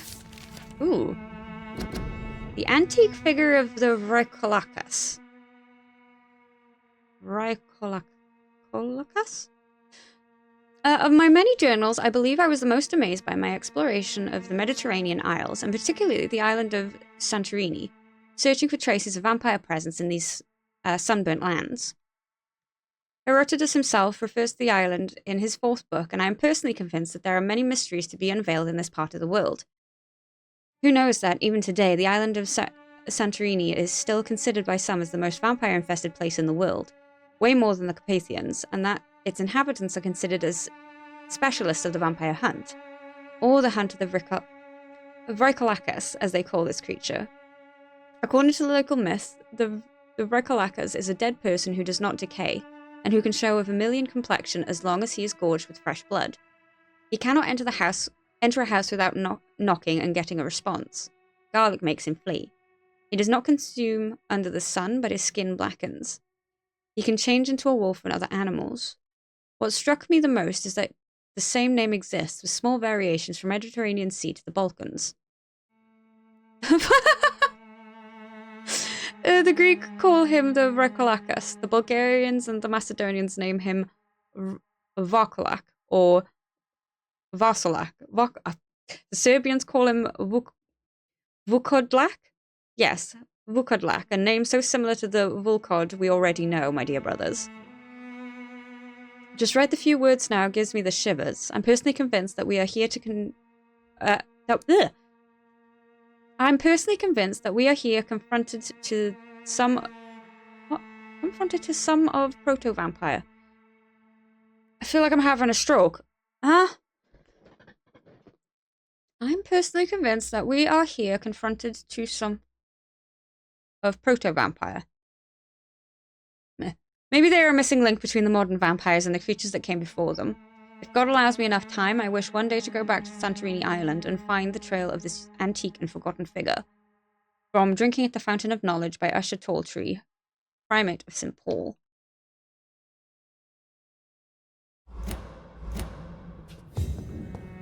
It's locked. Ah, that's not though. If you want to talk to Dorothea, you must go across the courtyard and take the stairs. We've not been formally introduced. May I ask your name and occupation, sir? I am Darius Petrescu. I'm here to keep snitches and spies away from Dorothea. And I also run this little print shop.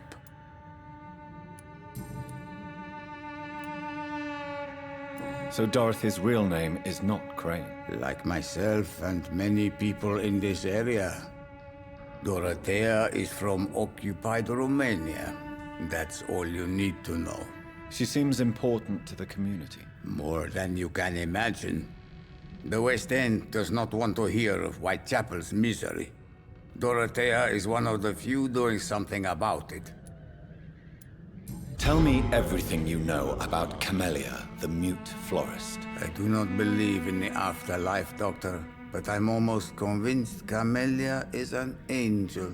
She volunteered to give out our medical leaflets. Are you not worried for her safety? She is as brave as she is tough, and clever, too. If only I had met her when I was younger. Are you in love with Camellia, Mr. Petrescu? Don't be stupid. If I had met her when I was younger, we could have won our revolution. Who is she, really? Do you know where she's from? She's not from around here, that's all we know. Camellia is not even her name. It's her favorite flower. You say she has no close family? Well, there's that awful poet who constantly follows her around like a lost puppy. A good man for sure, but a very poor writer. Did you refuse to publish Richard Nethercott's previous works, Darius? Yes, his manuscript is as pompous as he is starched. Now there's a man who loves the sound of his own voice. You could have told him so. As a great writer recently said, politeness is the most acceptable hypocrisy. Is he in what way? Tell me everything you know about Camellia, the mute florist. I do.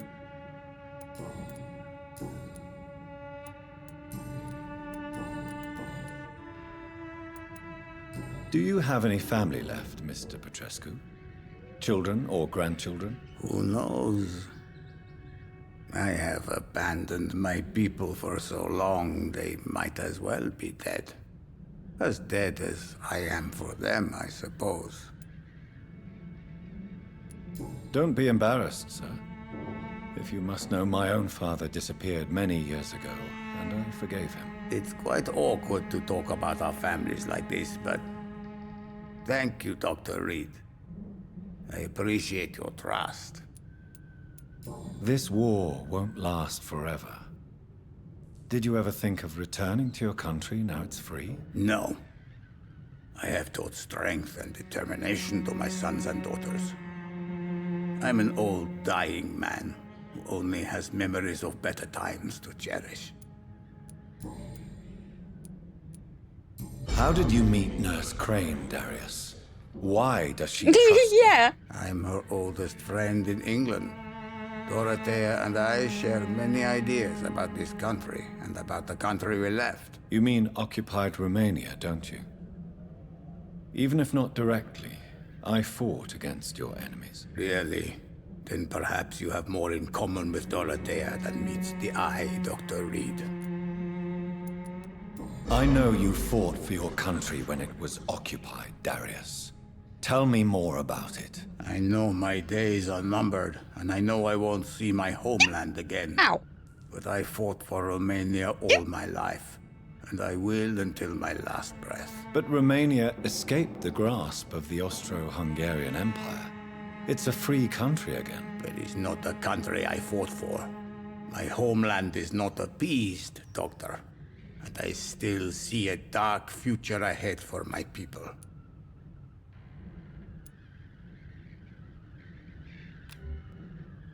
I don't have anything for bronchitis. Goodbye, Mr. Petrescu.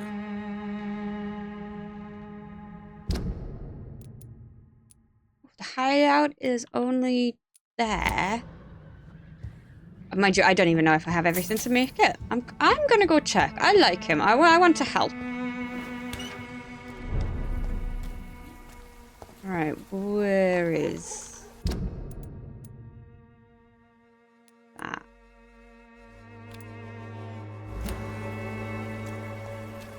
Down here? No? Hang on.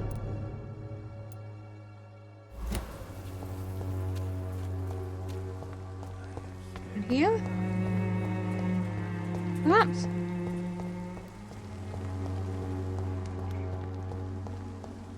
Aha!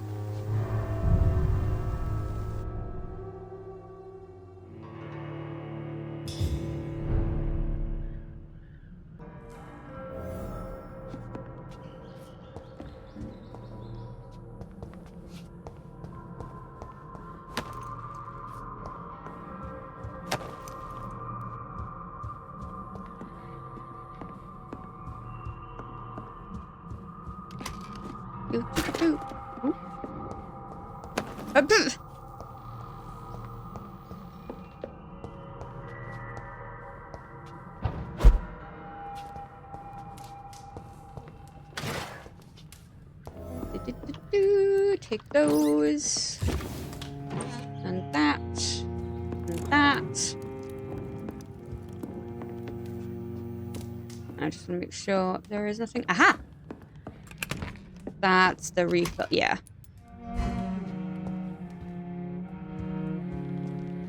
Okay, bronchitis.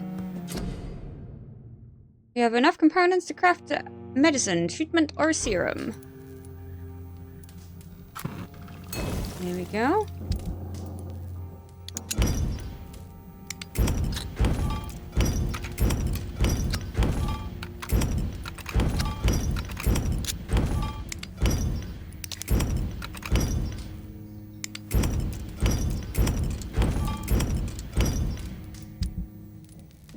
Okay. Clove essence. What else? I won't. One of those. I won't use the clove essence because that seems to be one that I need for a lot of things. So I'm only going to do it when I need to. Right, let's go take this to him now. Oh, hello.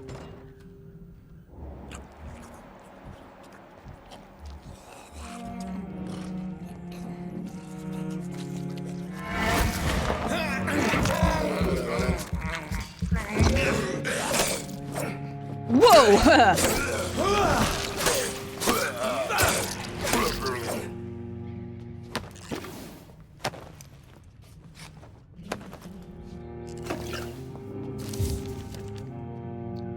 Ooh, blood as addiction. Vampires drink blood. This may be their most specific trait, the sinister peculiarity of their condition, if I may say so.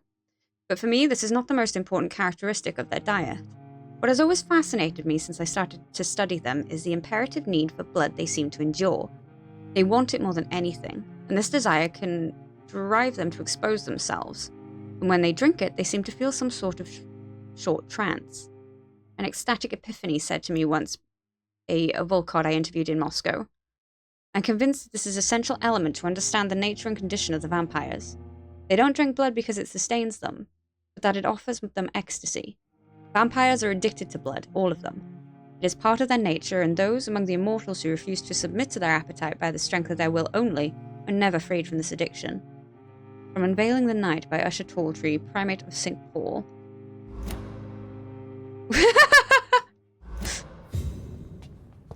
I don't know. No, actually, I don't know. I don't think I've ever been to Whitechapel. Or if I have, it hasn't been like, oh, I'm here.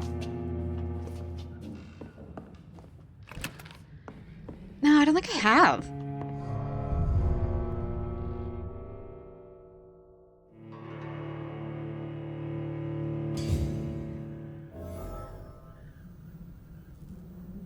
Where am I now? Oh.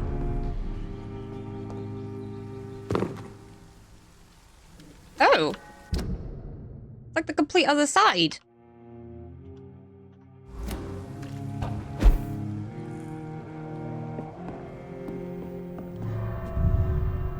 It will take me longer to go around than it will to just go back through here.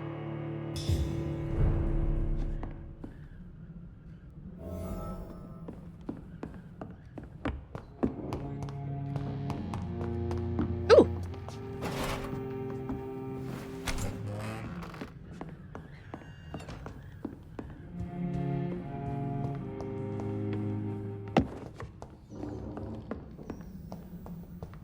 Alright, let's go give him his medicine.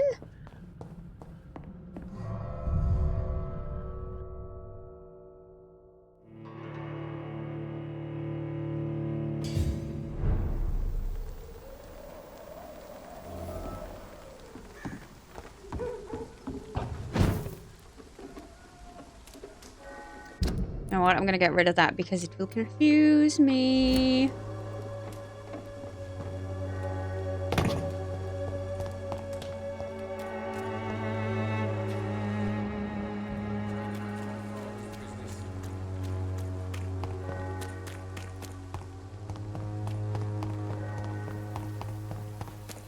Okay.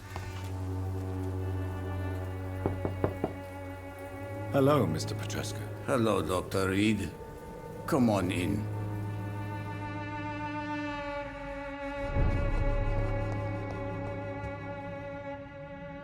Yes?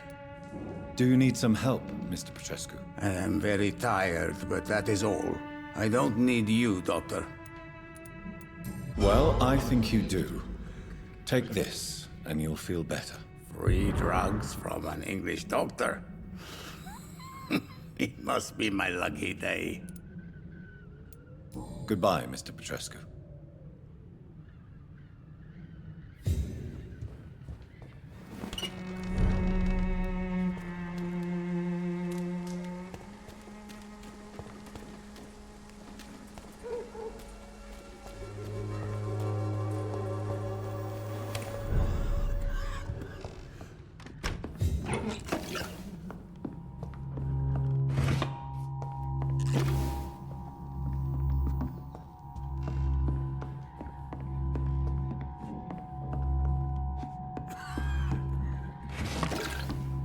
Don't mind me. Welcome.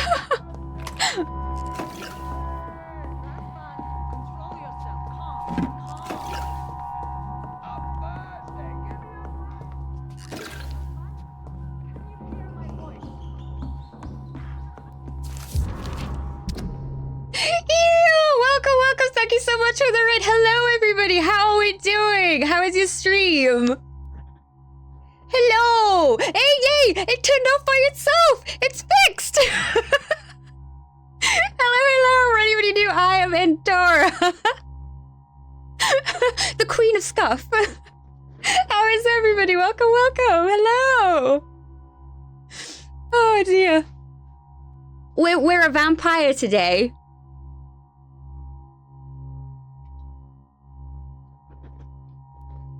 I just helped a gentleman by bringing him a a cure for his bronchitis. Hello to you. Oh,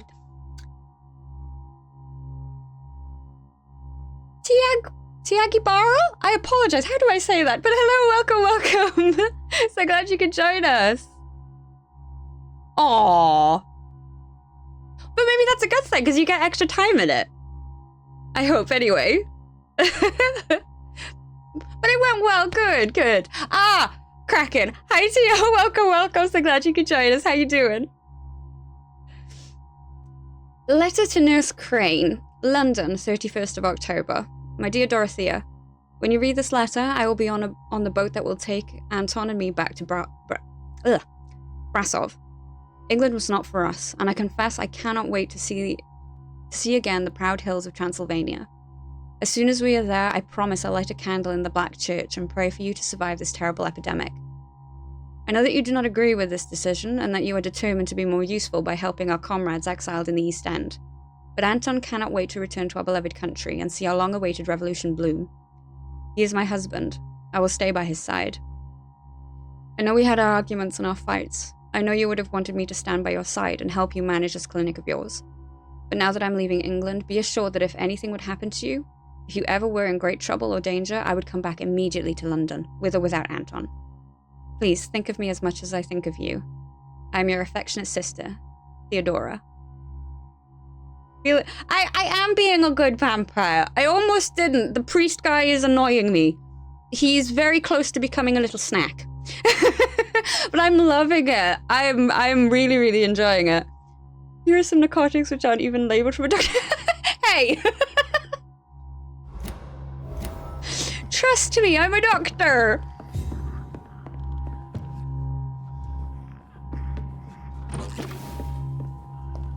But yes, I am thoroughly enjoying this, and I love the premise of it.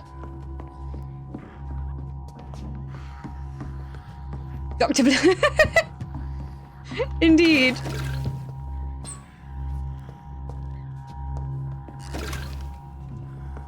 I need help. Oh. What do we have here, nurse? Patient Raz Van Vasily. High fever running on 3 days. Complaints of dizziness, muscle aches, and head pain. Oh, that is his one of his specialties. Aspirin and salicin for the fever and discomfort. Liquids for dehydration, but he's having trouble keeping even water down. Thank you, nurse. Anything else I should know?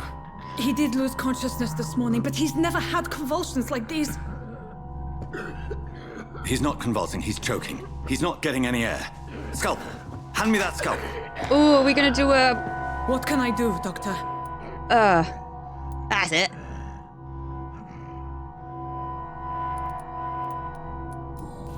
It's too dangerous to operate with these convulsions. Sedative, nurse. Do we have any anesthetics? I'm sorry, Doctor, none at all. Oh, no.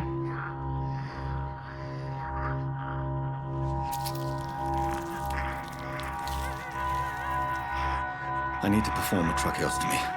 Short pipe. That rubber tube will do. We're going to cut a passage for air through the neck. Yes, Doctor. He's breathing again, but he's coughing up blood. Internal hemorrhaging. I need to make another incision into the chest cavity to drain the fluids from the lung. Prepare another tube. A thoracostomy. Doctor, we've nothing to fight the infection. We need an aseptic environment. Right then, Nurse Crane. What do you suggest we do? I've no idea. I'm not the doctor. Time is of the essence. We need to perform a thoracic drain. Yes, Doctor.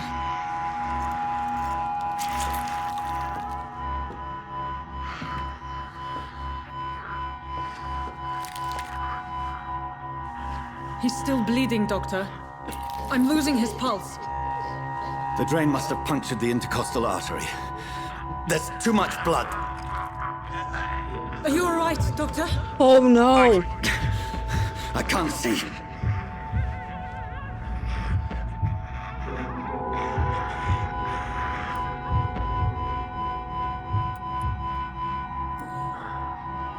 I must first suture the artery. Find the wound. Yeah, maybe I shouldn't have broke down all the alcohol that I had. Needle and thread, Doctor. Oh god, Vampy sense is indeed kicking in. Oh god. The stitches are holding. Oh, I'm nervous now. How's he doing? We're losing him. We've lost his pulse. He's dying, Doctor.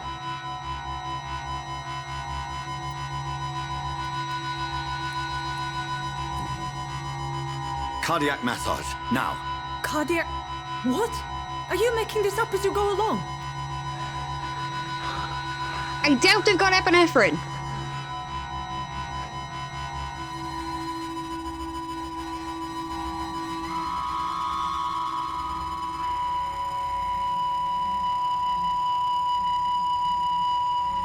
Or maybe my doubt was a mistake. We've lost the pulse. He's gone, Doctor. Nurse, we did everything we could. Truly? Everything you could. Is that how you'll report this in your log? Is this how the war went? Piling up one poor corpse beside the next? This was not an influenza-induced seizure. I've never seen symptoms like these on the continent. Oh. Neither have I. But the previous symptoms leading up to this attack were the same, indistinguishable from the epidemic. No. There was something more vile in these reactions. Something primitive. There have been numerous reports of mental breakdowns caused by the fever that accompanies the flu itself, Doctor. Yes, but... I'd best take some samples of the blood for analysis.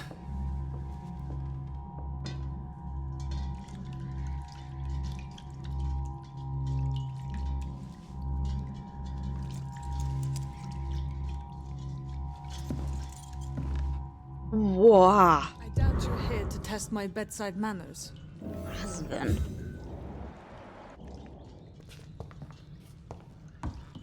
Oh, I suspect it was more than intuition alone that led you to us. So, how might I be of service, Dr. Reed?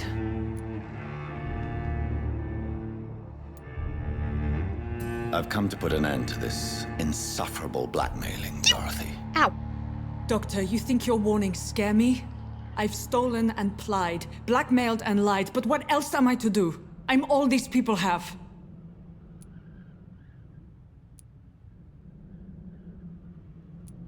Dr. Swansea is a sensible and honest man. He wouldn't have refused your friend's care at Pembroke. It's easy for you to say, Doctor.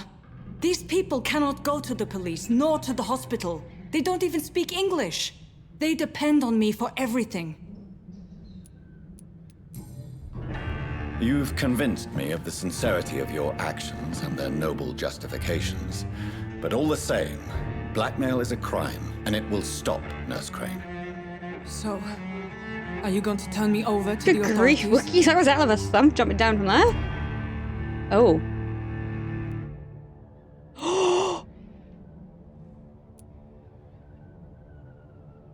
Listen very carefully, Dorothy. You will erase from your memory everything you pretend to know about Lady Ashbury and Pembroke Hospital. Let that rich bitch off the hook over my dead Nurse body. Crane, enough. Listen as if your life depended on every word. I know you've a generous heart who gives freely to those in need, but you shall walk away from the shadier streets of your business. I will never abandon... Dorothy, the discussion has come to a close. Your clandestine activities in the Resistance are over. Let it go. I'll let it go. Oh no, that's not what I wanted to happen. All I don't. Oh no, gone. wait, what? No, what?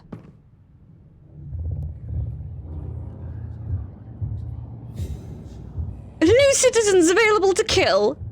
Oh no! No! No! No! No! No! No! No! No! No! Oh no! Oh no! I thought. I didn't want her to stop doing what she was doing. I only wanted her to forget about Lady Ashbury. Oh, I messed up.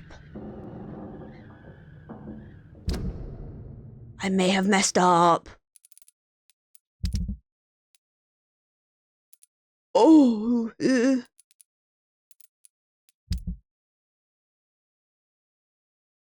Right then. Before we go back, we have this here. So where's... Oh, you're all the way over there. I mean,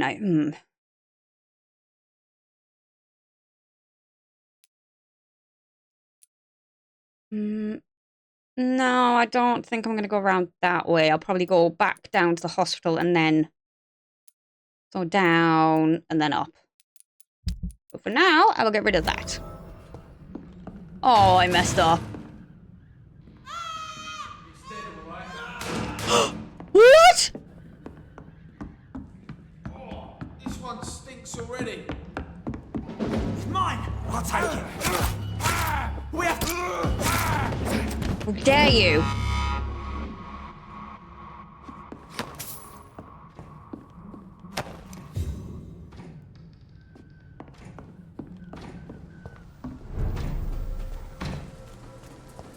Look lively. It's on to us. Oh. No.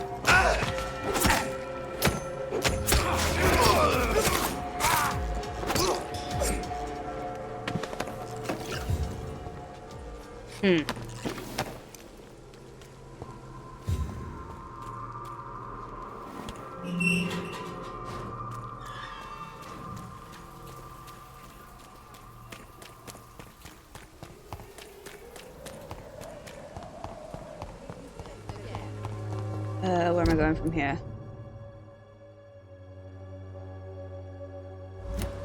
I don't... Can I go this way?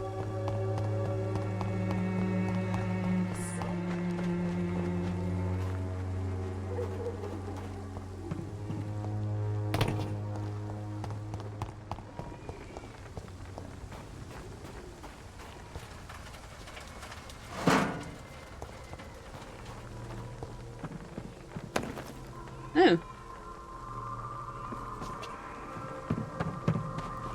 Oh, you're locked. It's locked. Oh, boo. Okay. Can't go that way. Hello, Wookie. What you doing? Oh, what you doing?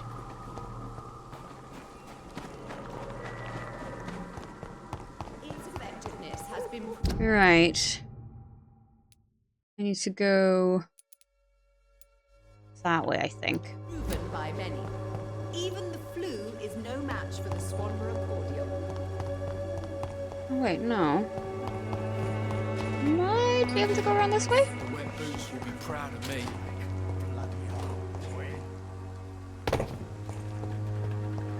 Nope, that's locked.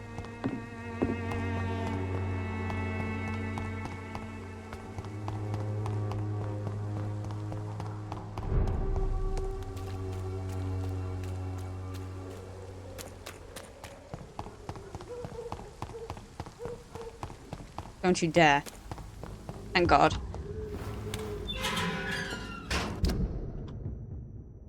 Yeah, that looks to be the right way. Human blood. Whoever left these marks did so deliberately. Oh.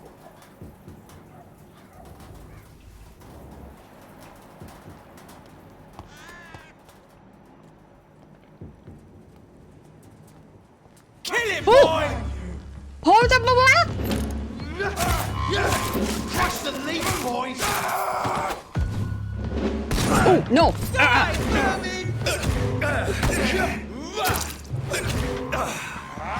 Oh, stop! Oh, God!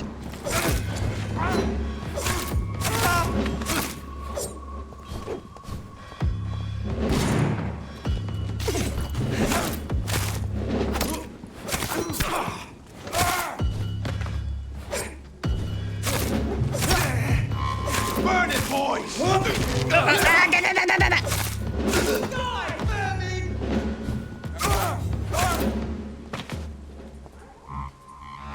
Oh.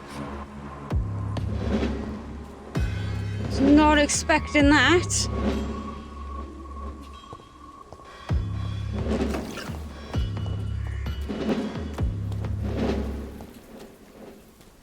Hmm.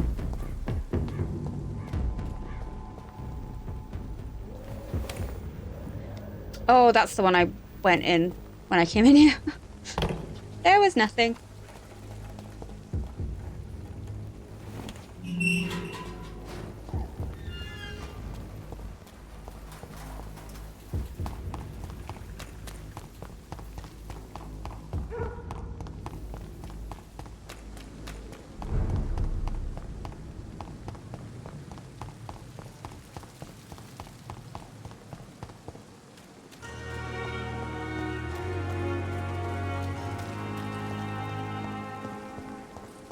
Hmm? Why is it closed? Oh!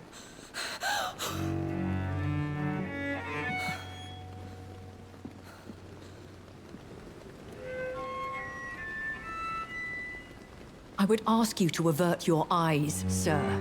Or did you not know it was rude to stare? I knew it. Speak up, Dr. Reed. I like a man who speaks his mind.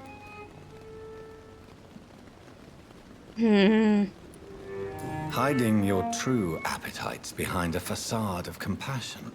Bravo. Very clever indeed. Spare me your sarcasm, Jonathan. You are but newly born in this world. So in the end, the accusation was true, wasn't it? The situation is somewhat awkward nonetheless. I have not been observed sustaining myself for many decades. I have to say I'm a trifle embarrassed. Anyway, I have concluded my inquiries concerning your blackmailer. I see. Please excuse my agitated state. Under normal circumstances, I wouldn't let anyone see me in this condition. The case is closed, your ladyship. The person who took advantage of you has, shall we say, seen the error of her ways.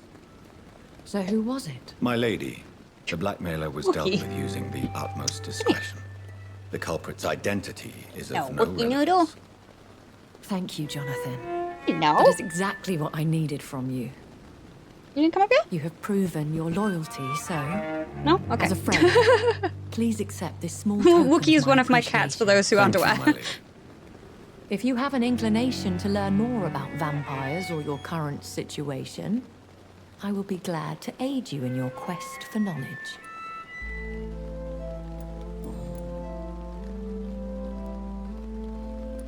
Why does Dr. Swansea allow you to feed on the patients of the hospital? Dr. Swansea is a good and compassionate man. He is trying to find a solution for our hunger. Until that happens, he is clever enough to understand that I only feed upon the dying. Oh, there you go.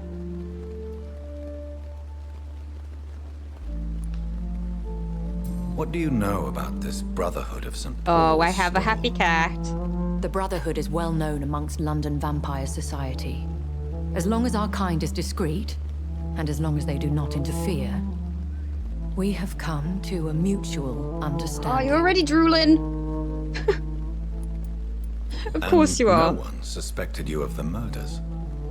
As you well know, suspicion has recently fallen on me of killing for pleasure. But you have my word, Jonathan. I take no pleasure in taking a life.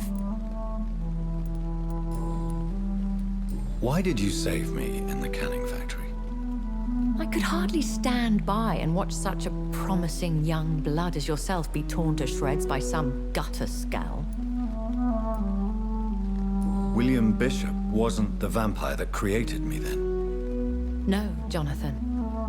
Whatever their strength and demeanor, Skulls are the progeny of careless vampires. It cannot be the other way round. What type of vampire is a Skull? Not a true vampire. The deformed offspring of lesser vampires. It is a shame these creatures run wild, slaves to their baser instincts. I know this is beyond the pale, but may I inquire your age? Really? And I thought you were gentlemen. If you must know, I'm 27. I've been 27 for a long time now, and 27 I shall remain. Very well. But I believe there is more to this than you are saying. A lady has to have some secrets.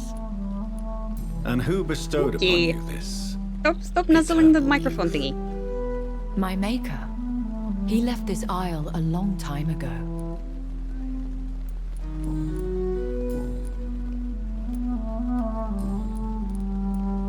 When I awoke, changed, I was chased and attacked by vampire hunters. Prepared and well-trained. Though I can't be certain. More than likely, it was the once glorious Guard of Priwen. There was a cult. There has to be a cult. Some sort of cult. More a society. And like all the best ones, a secret society. What's the difference? I thought them almost gone. But it seemed they have been recruiting. Once glorious, but still dangerous. They have seen better days, but all fanatics are dangerous. You would be wise to stay clear. They are sworn to destroy our kind. What? I've been away from London and England for 3 years. This isn't the city I remember. Things have gone from bad to worse here, Jonathan. I've lived in this city for a long time, and I've never seen it like this. What is it you fear? Fear has long since flown this form. But there is something malevolent circling us. I feel fear is merely waiting in the wings. The Spanish flu has hit London that bad? Yes, but it's not just that. I've heard things. Things I've not heard for a very, very long time. There are whispers in the shadows. Something far worse than the Spanish flu is here in the city. Are there many vampires here in London? Immortals are of a rare breed, and we often tend to hide. But you may occasionally meet some of us at night. Do you know any of them? Have you an idea of the identity of the vampire who attacked me? You mean your maker? No, Jonathan, I have no clue. But I fear he or she is as careless as cruel. To let you discover your new condition by yourself. What do you mean? Every now and then, you may discover an immortal in the deep of the night. But we are a rare and reclusive breed. Our progeny is almost never accidental. Will they all be as affable as you, my lady? I do not see why not. But remember, even the shark smiles before he bites. That sounds like a lesson from experience. Vampire politics are as intricate and sometimes tedious as a game of chess in a gentleman's club. I've learned from experience it is best to decline to play.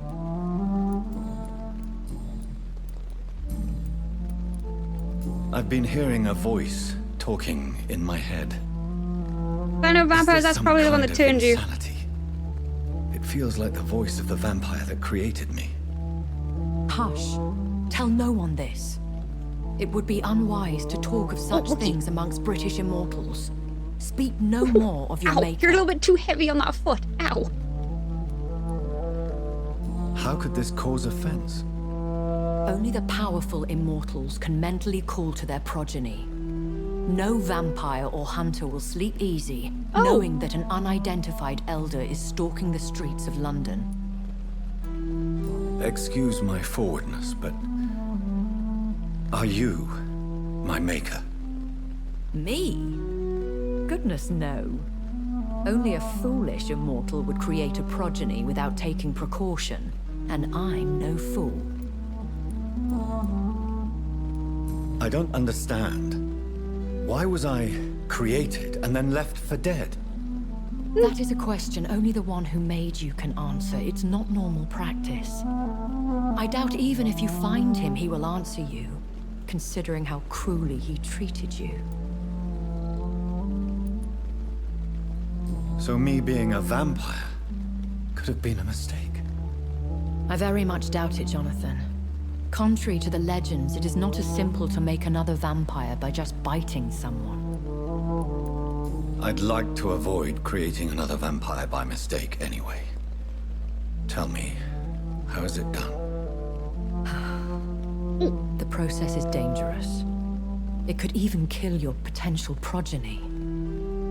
If you did decide to sire an offspring, they must drink of your blood, Jonathan. A vampire? Is that what I am? What we are? Such a crude word, defined by penny dreadfuls and drunken hacks. No. You are now an Ekon, and that you shall remain. Are you an Ekon too? Yes, I am. We are the closest thing to what man refers to as vampires. Forget what you think you know about us. So we are Ekons. How can I identify us amongst other vampires? How to put it? All Ekon are vampires. But all vampires are not Ekon. We are but a branch of the immortal tree. I bid you farewell. For now, my lady. I must quickly analyze the blood I took from Nurse Crane's patient. No, Wookie, do not nuzzle my fingers while they're on the keyboard, please. Thank you. Yeah, you remembered to swallow the dribble. Oh, she's so sweet. Anywhere else in the East End? She gets so happy and purry that she forgets to swallow, so it's just drool everywhere. Oh, okay, bye-bye, love. Where you going now?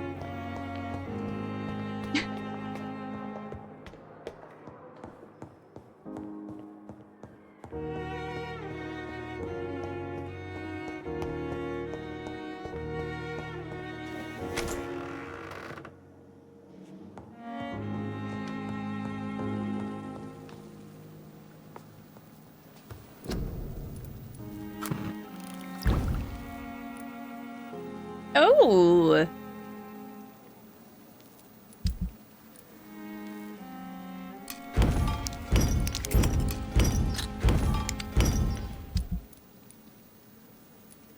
Oh, we got a nice bit of Clovis and snow. Razvan Vasily was infected by Spanish flu, but also has the highly unstable blood of the Skulls. Is the London vampire epidemic transmitted through the flu? I should talk to Dr. Swansea about it.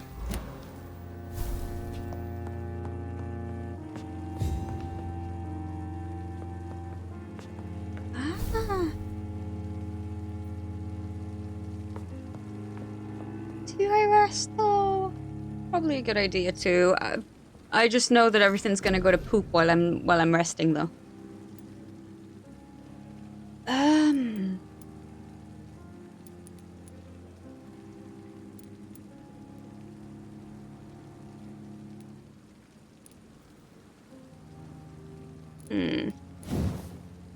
Upgrade you.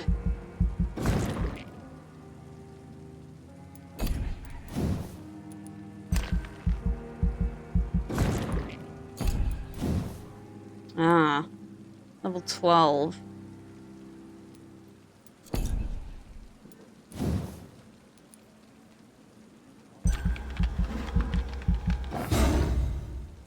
And there's a level 12, but how many do I need? 3,000, okay.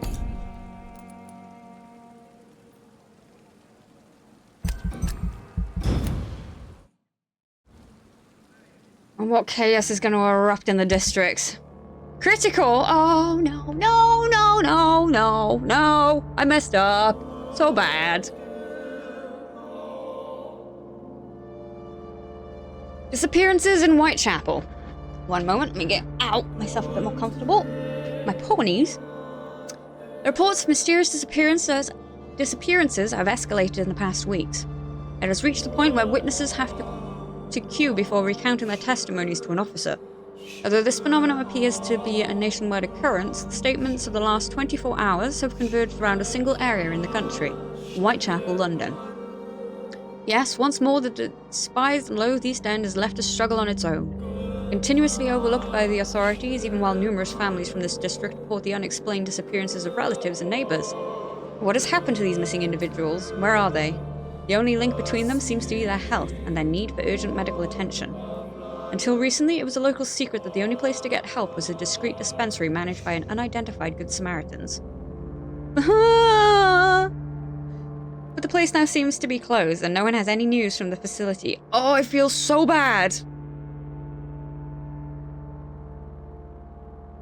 Did the missing persons go to a more secret place? Have they been discreetly moved to more official service? One day soon, the London City Council's Board of Health will have an answer for this new mystery. EW. Oh no. Choice considered. You've been told. Oh no.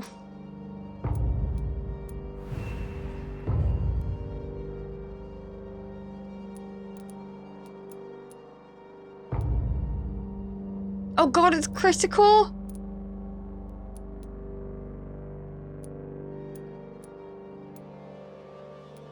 Oh.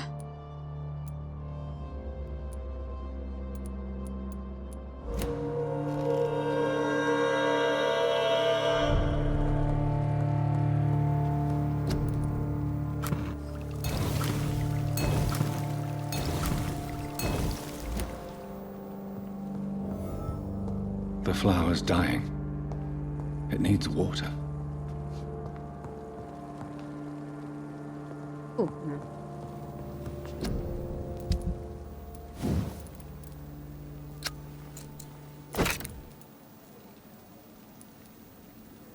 Increase damage.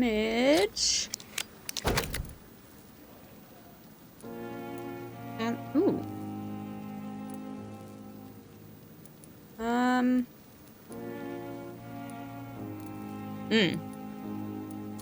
Now hang on. Oh. Never mind, I cannot. I will leave it at that then.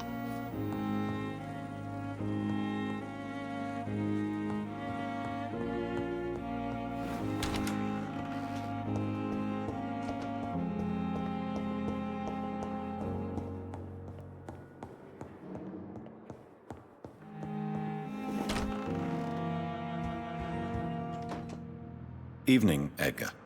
Could I get your professional opinion? Please speak, but I have something important to tell you. This strain of flu, it's very different from the one I saw in Europe. It's downright peculiar. Really? What makes you say that? I've just looked at the blood of one of our recently deceased. I see. Do you have anything more to go on? This disease spreads and looks like the Spanish flu, but its effects differ greatly. The London strain is different from the continental one. This is very interesting. Did you find something else? Yes. Unlike the flu, the infected begin to show an increase in outwardly aggressive behavior. More than simple agitation.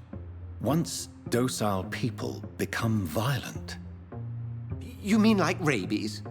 Is there a chance we could create a vaccine, Jonathan, like Pasteur?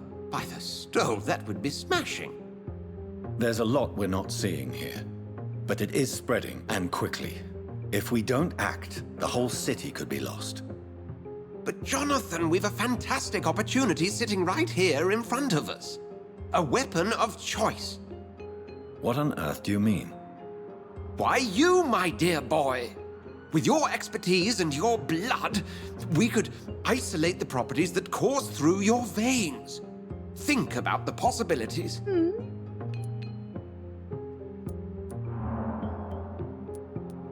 I admit it did occur to me. Blood seems to be the common factor in all of this. I totally agree. We're in uncharted territory here. Maybe it's just wishful thinking, but imagine the possibilities. We'll discuss this more later. Thank you for your time. No, thank you, Jonathan. But as I said, I needed to talk to you. I have some rather bad news. Yes? I'm afraid it's your sister. My sister? She's to be buried this evening at Whitechapel Cemetery. Your mother published the obituary this morning. I see. I'm sorry, Jonathan. Please accept my condolences. I was in the tomb. I've informed Edgar Swansea that Nurse Crane will not be working at Pembroke Hospital anymore. I also informed him of what I found in Whitechapel. Razvan Vasily, the patient I was unable to save in Nurse Crane's illegal dispensary, was not only infected by the Spanish flu, but also had the highly unstable blood of the Skulls. Could the London vampire epidemic be transmitted through the flu? It is now a plausible hypothesis. Unfortunately, this news is no match for what Edgar just told me. My sister Mary is to be buried at the Stonebridge Cemetery. I feel compelled to go there for the ceremony, and at the same time, I'm terrified to stand in front of the grave of my first victim as a vampire. Ooh.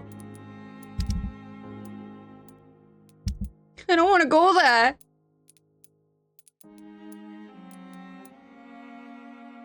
Do I have the treatment for a cold? Yes, I do. Okay.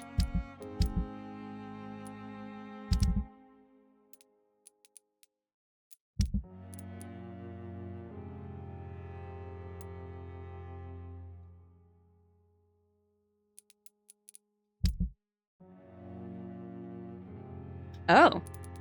Event. Oh. Oh.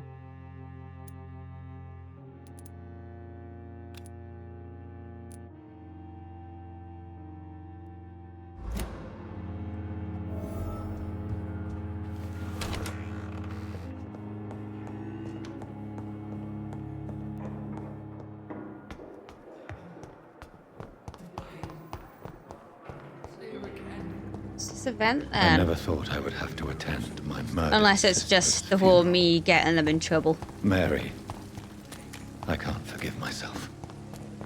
I'll find the truth about what happened to us. I swear. But maybe I can bring it back up by helping people there? I mean, it's a possibility, right?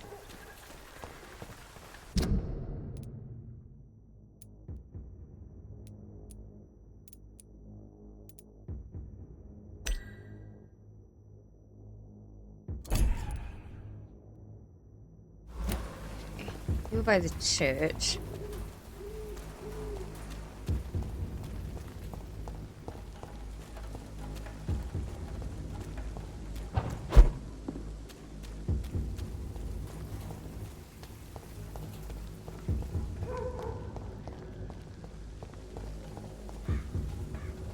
Oh, this doesn't seem good.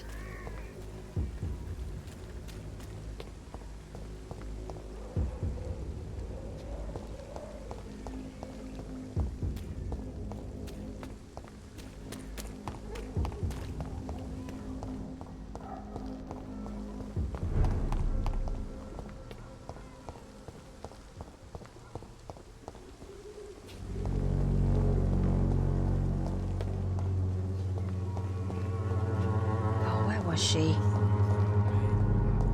Oh.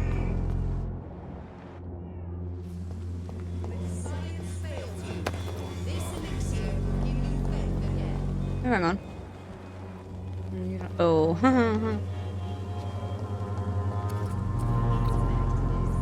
Good evening, Mr. Petrescu. What are you doing here? I could ask you the exact same question, Mr. Doctor. Now leave me alone. Goodbye, Mr. Petrescu.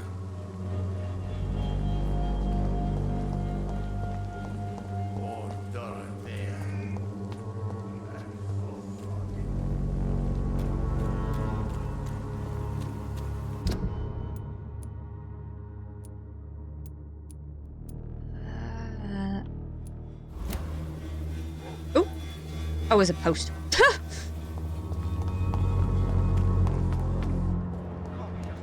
Yeah, you two are fine. Where's... Come on, we can sort it out, right? It's not my call, Barrett. You pay one way or another. Oh. Good evening, Christina. Change your mind, Mr. Reed?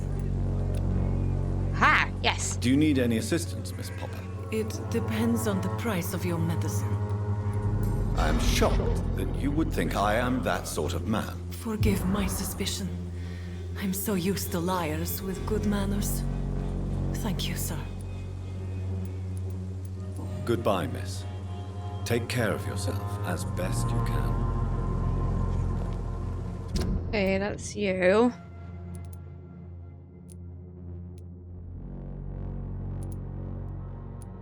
You were the other side. And you, where are you gonna be?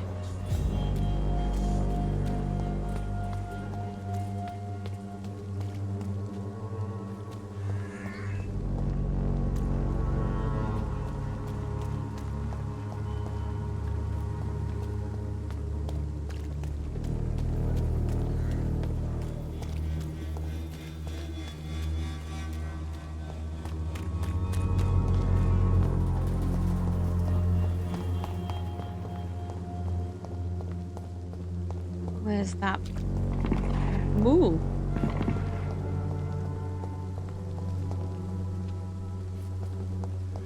There you are. Good evening, Mr. Nethercott. And good evening to you too, my good sir. Can I be of any help? Do you need medical attention, sir? No, but I think I can be. It may be wise to let you prescribe me something. I don't feel like I should. I understand your appetite for words and macabre beauty, sir. But you should be more careful. The nutrition of my mind is more important than my physical health. But I appreciate your concern, sir. I'll leave you alone, sir. Oh, wait. Should I ask him about that? Good evening, Mr. Nethercott. And good evening. Have you recent news of Nurse Crane and her dispensary? Not at all, sir. Oh. I'll leave you alone, sir. Helpful.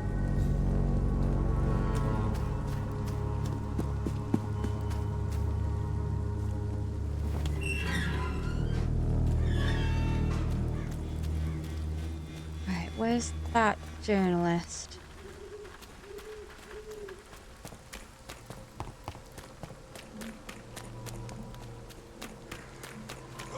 Ooh!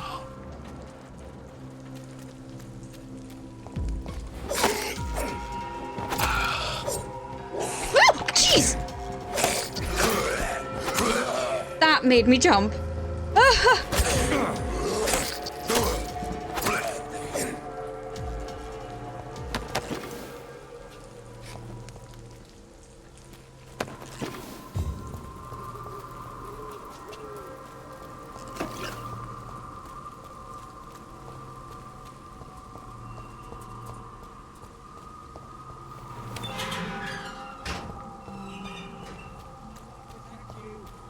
For there is no protection against malevolence and trickery. Hmm. You are blinded by the other way this way, It's not my call, Barrett. You pay one way or another. Please, Joe. How long have we known each other?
Bit rude. Not really, I deserve that. Still, bit rude. Oh. Oh, treatment for headache. I cannot enter.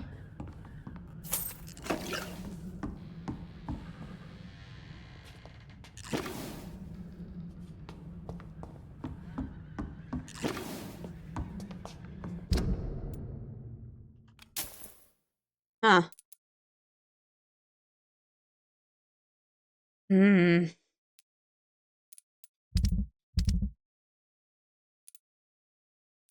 Oh, it's just migraine. Where are you then?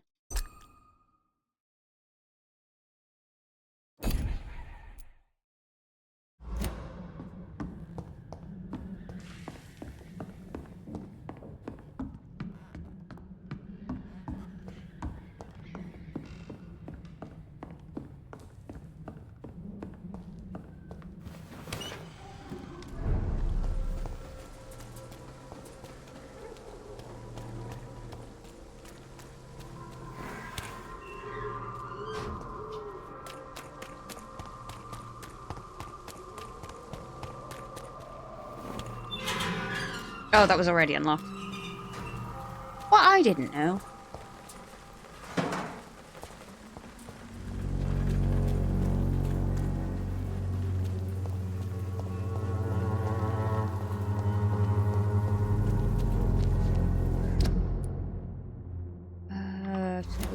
There was the church, right? Yeah. Please be near the doors. I want to give you the medicine. You paid one way or another. No. Please, Joe. How long have we known each other? We even used to be neighbours, for Christ's sake. I prefer not to give you another beating, Baron. Fancy buying something, sir? You never lose your focus, do you? Barrett, you had an affair with Joe's wife, didn't you? Yeah, I did. She's the only woman I loved. My first regret is that she stayed with Joe after Harry was born. The second is I never shed a tear when she died. Did you ever try talking to Joe? Never. But I suspected he knew everything, even without knowing it. And he decided to make me pay in his own way. Do you mean you're Harry's father? No one will ever know for sure. And it's better that way. And I don't believe I'd have been all that bad as a dad.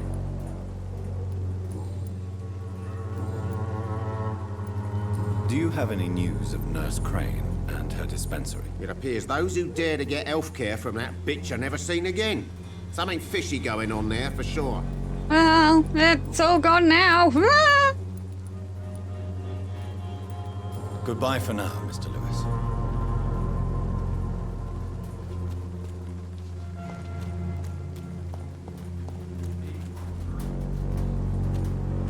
I would really like to find the journalist. Where did you go?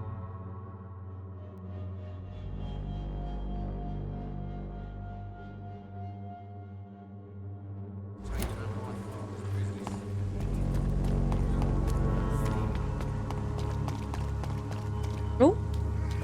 Who's that? Ah, there you are. Thank goodness. Good evening, Doctor. Can I help you? Do you need assistance? That would be nice of you, Doctor. Who knows what I may have caught during my investigation. If you persist in investigating the most pox-ridden boroughs of London, you must accept the risks. Thank you, sir. Have you any news of Nurse Crane and her dispensary? It appears the dispensary is now a major source of contagion in Whitechapel. Someone should do something about it, but no one cares. Well, I think I kind of did. Goodbye, Mr. Darby. Farewell.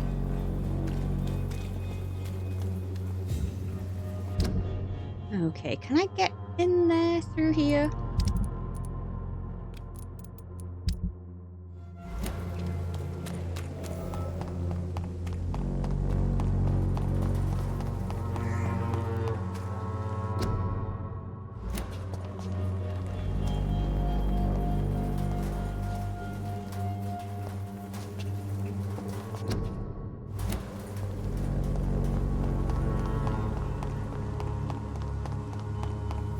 Oh. Oh, hello. Get them weapons ready! We've found one! Oh, hey, no. It's too fucking fast! What are you? What are you? Whoa, whoa, whoa, whoa.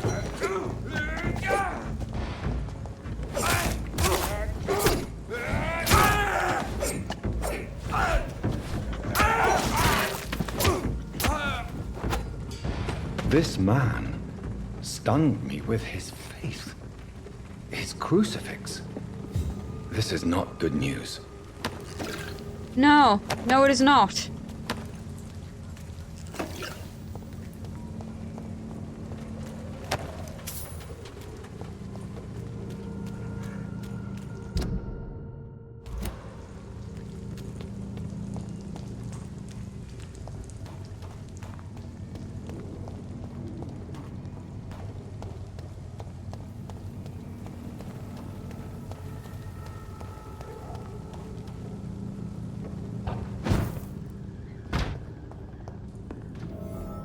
Ooh, a hideout.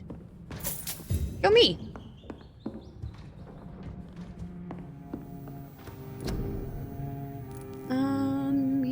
Recipe unknown.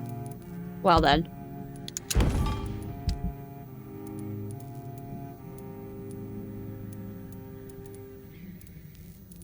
I'm good on that.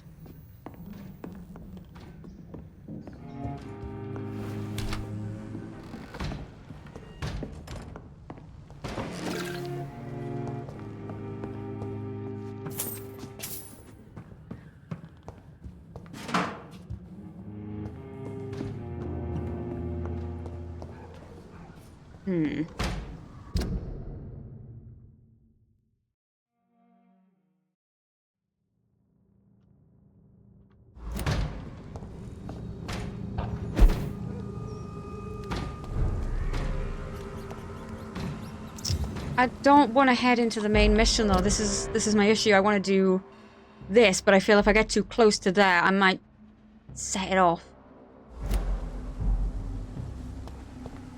Which is not really what I want to do. Tell you what.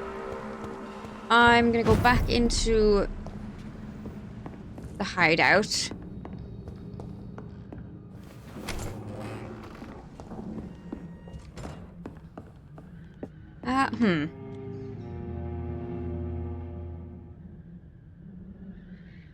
I'm in two minds whether we hop in to Infinity Nikki for an hour or we continue with this.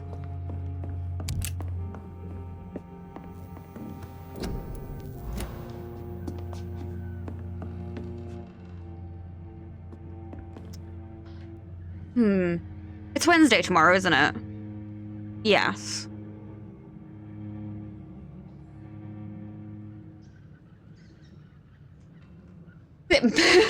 The reason I say is because I don't know how many quests I actually have in Infinity Nikki. I know I have 2, but I doubt they're gonna fill up an hour. I know I have my dailies to do and stuff.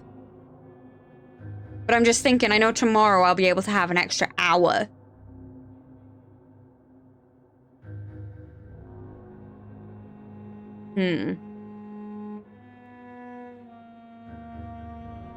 This is a conundrum.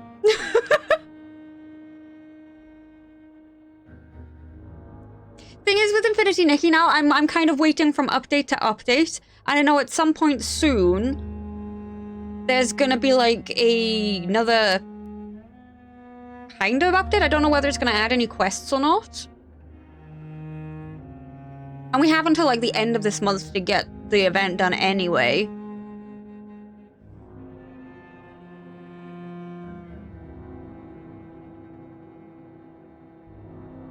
What do we reckon? Stick with Vampyr or head into Infinity Nikki? What do we reckon?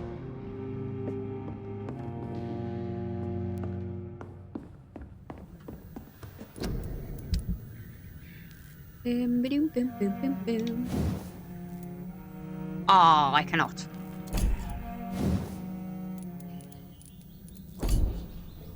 I cannot with that either. Yeah, this seems like a really good place to stop it because then tomorrow we can come back and continue on with the story.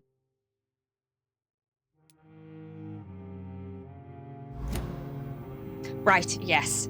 Since there's not really much I can do in terms of going around in here, we are going to go for a little bit of a longer break while I go grab myself a little snack and set Infinity Nick here. But I will be back with some more Vampyr tomorrow, same time. So we'll be back in about 10 or so minutes. You got plenty of time to grab yourselves a drink, grab a snack, have a stretch. You know the deal. We'll be back very shortly, and we'll see you very soon.